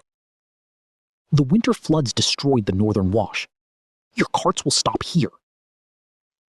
Uncertainty moved through Darren's followers. "You never told us," Darren said. "You never asked me where you were going." Elmet moved his finger south. "There may be another route, an old watercourse beneath the western ridge." "It ends there," Tomas said. Jarek recognized its shape, the fold in the ground, Sel's hand against his shoulder. "Reach it and don't stop." "It doesn't end there," Jarek said. Elmet looked at him. "Sel sent me through it. The channel turns beneath the ridge. I surveyed that section. From above." Elmet studied the unfinished line. "My map ends. The ground doesn't." Elmet extended the route in charcoal. "Wide enough for carts?" "The smaller ones. We can recover the supplies through the southern postern," Elmet said. Darren stepped forward. "We'll take them ourselves." "No," Trapper said. "You've done enough. There are supplies. They're Rustbrooks." Darren looked at his followers. "Anyone who wants to survive comes with us." Miriam faced them. "Did Garrick order you to close the gate?" Nobody answered. "Did he order you to take the food?" Silence. "Did he decide which families deserved a place on those carts?" A woman near the gate lowered her rifle. Darren turned toward her. "Raise it." "My children are still inside." "You can bring them." "What about everyone else?" "We don't have room." "Then you chose," Miriam said. More rifles lowered. One guard removed the gray cloth from his arm. Then another. Darren watched his group breaking apart. His hand moved toward his weapon. Trapper saw it. "Don't." Darren drew anyway. Not toward Trapper. Toward Garrick. "You made us ready and then abandoned us." He raised the rifle. Jarek moved before anyone else. He struck the barrel aside. The shot fired. For one moment, Jarek remained standing. Then he looked down. Blood spread across his shirt. Trapper caught him before he reached the ground. Darren stared at the weapon. Garrick struck him hard enough to drop him. Then he turned toward Jarek. Trapper was already pressing both hands against the wound. "Get Miriam!" Miriam ran. Jarek clawed weakly at Trapper's sleeve. "Stay with me," Trapper said. No one raised another weapon. Tomas looked toward the wall. "Open the gate!" This time they obeyed. Elmet found the hidden watercourse exactly where Jarek said it would be. It turned beneath the ridge and continued beyond the final line on his map. They recovered the carts before dark. Food, fuel, ammunition, everything Garrick's followers had tried to take. Before returning, Elmet extended the route to the southern track. Beside it, he wrote one name: Jarek. Night settled over Rustbrook. Jarek lay beneath the awning outside the meeting hall. His shirt had been cut away. Bandages circled his chest and side. Garrick approached from across the square. Nobody stopped him. He lowered himself beside the bed. Jarek's eyes were closed. Garrick reached toward the bandage. "Let me see." Jarek stirred. "I need to know how bad it is." Footsteps stopped behind him. Garrick looked up. Trapper stood there. Blood covered both his hands. Garrick slowly moved aside. Trapper knelt and took Jarek's hand. The boy's fingers closed weakly around his. Garrick looked at the ground. I didn't tell him to. The words died unfinished. Trapper raised his eyes. Get out. Garrick held his gaze. No defense came. After a moment, he nodded. Once. Then he stood. Miriam, Thomas, and Elmet watched him cross the square. None of them stopped him. At the gate, Garrick stopped. His hand rested against the open gatepost. For several seconds, Miriam thought he might turn back. Then he stepped into the wasteland. Alone. Trapper never watched him leave. He remained beside Jarek, holding his hand as the boy fought through the night. Chapter 19. Otek Explains. For several seconds, nobody moved. White light continued to flare beneath the edges of the security door. Each impact from the other side traveled through the metal and into the floor. Then the firing stopped. Silence returned. Orianthi stared at the door.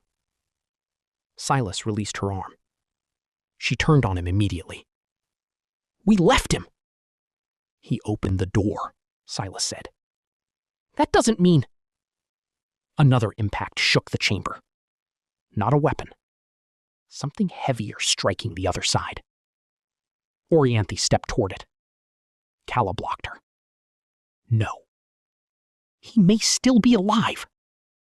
And if we open that door, what he did means nothing." Orianthi looked at her. Calla's voice softened. He knew that. The words reached her. Slowly. Painfully. Orianthi lowered her hand.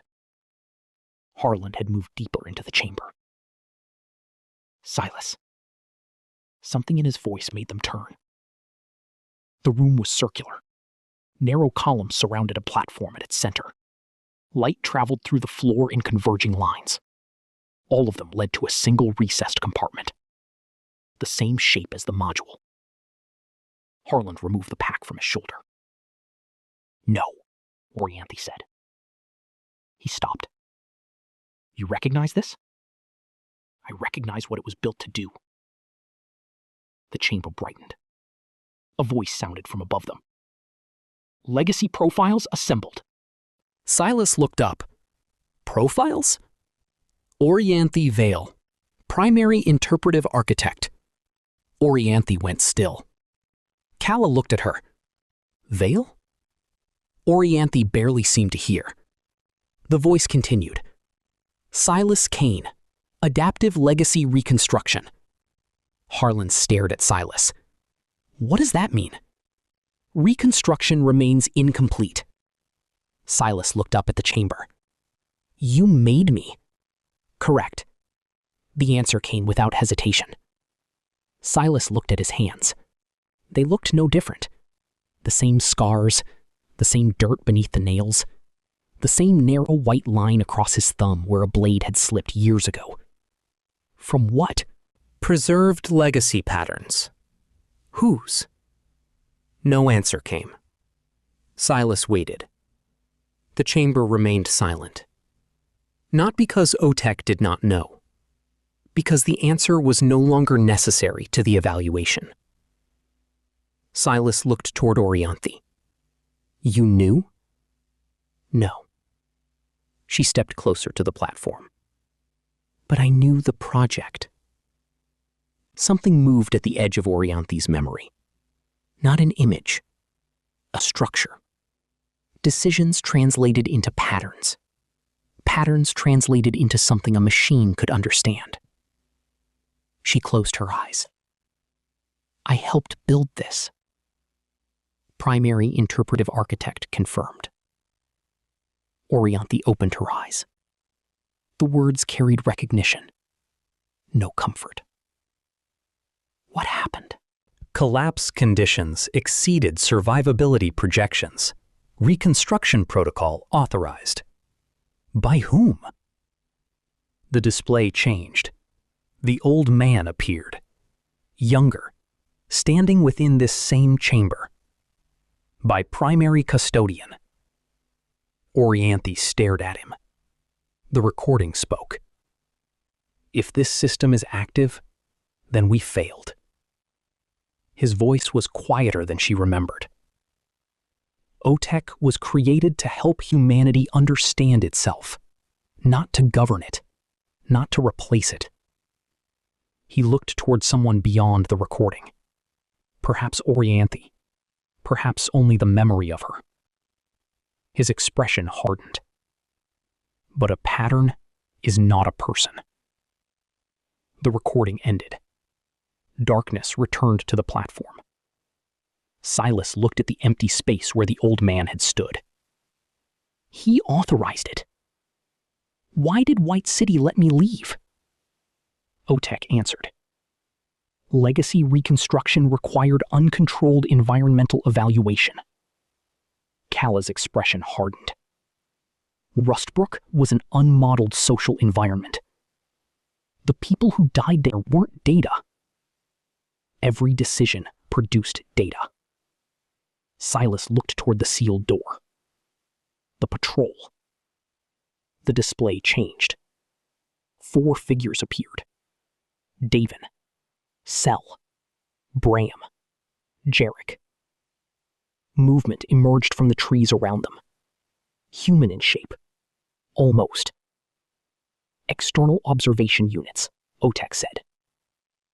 Orianthi's face tightened. You sent them.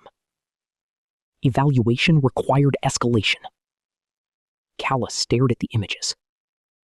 You murdered 3 people to see what Silas would do?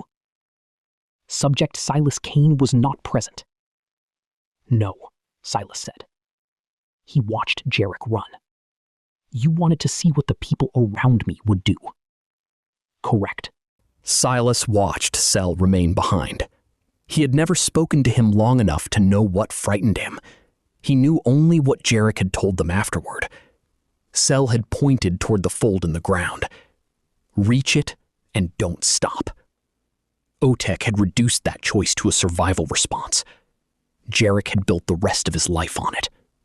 Secondary subject demonstrated unexpected survival response. The image froze on Jarek. Additional evaluation required. Silas stepped toward the platform. No. The display disappeared. Clarify. No more evaluations. Legacy reconstruction remains incomplete. It always will. A pause followed. Silas looked at the recessed compartment. At the module in Harlan's hands. The module. Harlan followed his gaze. Distributed Evaluation Core, OTEC said. Return required for full integration. Orianthi stepped between him and the platform. If you put it back, OTEC's distributed systems become whole again. The mechs, Kala said. The observation units, the guards, every connected system. Harlan looked toward the sealed door. It already controls the guards. Locally, Orianthi said, through isolated directives. Without the module, its systems can respond, but they cannot operate as one.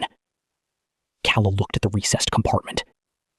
And with it, Orianthi's eyes remained on the module. There would be no isolated systems anymore. Silas looked at the module. Why was it removed? The display returned. The old man stood beside the platform. Older now. The first lines of age visible in his face. Behind him, warning lights moved through the chamber.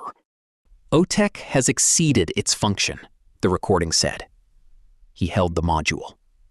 It no longer distinguishes between understanding a decision and controlling the conditions that produce it. He looked directly into the recorder. I am severing the distributed core. A sound came from behind him. Guards entered the chamber. The old man turned. The recording fractured. For several seconds, only broken images appeared. The old man moving through an original service passage. The module held against his chest. A transport rail descending beneath the outer wall.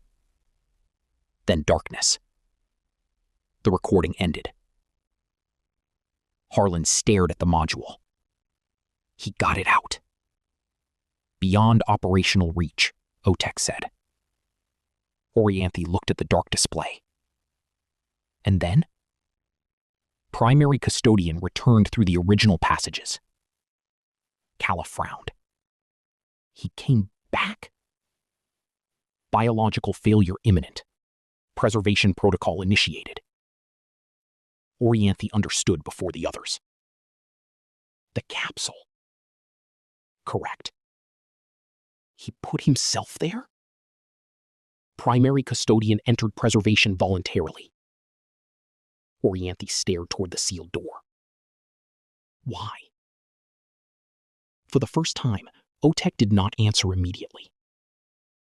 Then, awaiting return of Primary Interpretive Architect, Harlan looked at the module. The mech facility. Silas nodded. That's where he sent it. Calla looked toward the sealed door. The guards recognized him. Yes, Orianthi said, as the person who crippled the system. Silas understood. And when he opened the door, Primary Custodian obstructed evaluation. Orianthi looked back at the door. The grief in her face changed. Not disappearing. Becoming something harder. He died stopping the thing he created. No one corrected her. Harlan looked at the module. So what do we do with it? The compartment illuminated. Integration required. Silas held out his hand. Harlan hesitated, then gave him the module. The chamber responded immediately. Lines of light spread beneath Silas's feet. Legacy profile recognized. The hum entered his mind. Not sound. Memory. Hundreds of lives pressed against him. People whose decisions had been preserved. Fear. Loss. Compassion. Violence. For one moment, he understood why Otek could not complete its model. It had not created one man. It had created a place where too many people met. Insert distributed core, Otek said. Silas approached the platform. Orianthi watched him. Silas. He looked back. She did not tell him what to do. Silas turned toward the compartment, then closed his hand around the module. The casing resisted. He tightened his grip. Nothing happened. Harlan stepped forward. You can't break it like that. I know. Silas placed the module on the floor, then raised the White City weapon. Integration required, Otek repeated. Not anymore. He fired. White light swallowed the module. The blast threw fragments across the platform. Silas turned his face away as something struck the far wall and dropped to the floor. The chamber went dark. Silas staggered as the hum disappeared from his mind. Completely. For the first time in years, there was nothing behind his thoughts. No pressure. No presence. Only silence. Emergency lights flickered on. Distributed core unavailable, Otek said. Its voice had changed. Weaker. No longer everywhere. Harlan moved toward the platform. The module lay several meters from where Silas had placed it. Its outer casing had split. The recessed contacts were gone, fused into a blackened seam. Whatever had connected it to White City no longer existed. But the central structure remained intact. Harlan crouched beside it. You didn't destroy it. Silas looked at the darkened chamber. I destroyed what it was for. Harlan lifted the module carefully. It felt warm in his hands. I'm not sure that's the same thing. A final display illuminated. Legacy model remains unfinished. Silas looked at it. Yes. The display waited. as though expecting more. Silas gave it none. The distant impacts against the security door stopped. Harland checked his scanner. The guards? Losing coordination. Orianthi looked around the chamber. Not gone. The final display still glowed, limited to its original systems. Observing, Silas said, not controlling. The security door released behind them. Nobody moved. Then it opened. The corridor beyond was dark. The guards stood motionless where the battle had ended, weapons lowered. Some remained upright. Others rested against the walls as though they had forgotten the purpose of standing. The old man lay between them.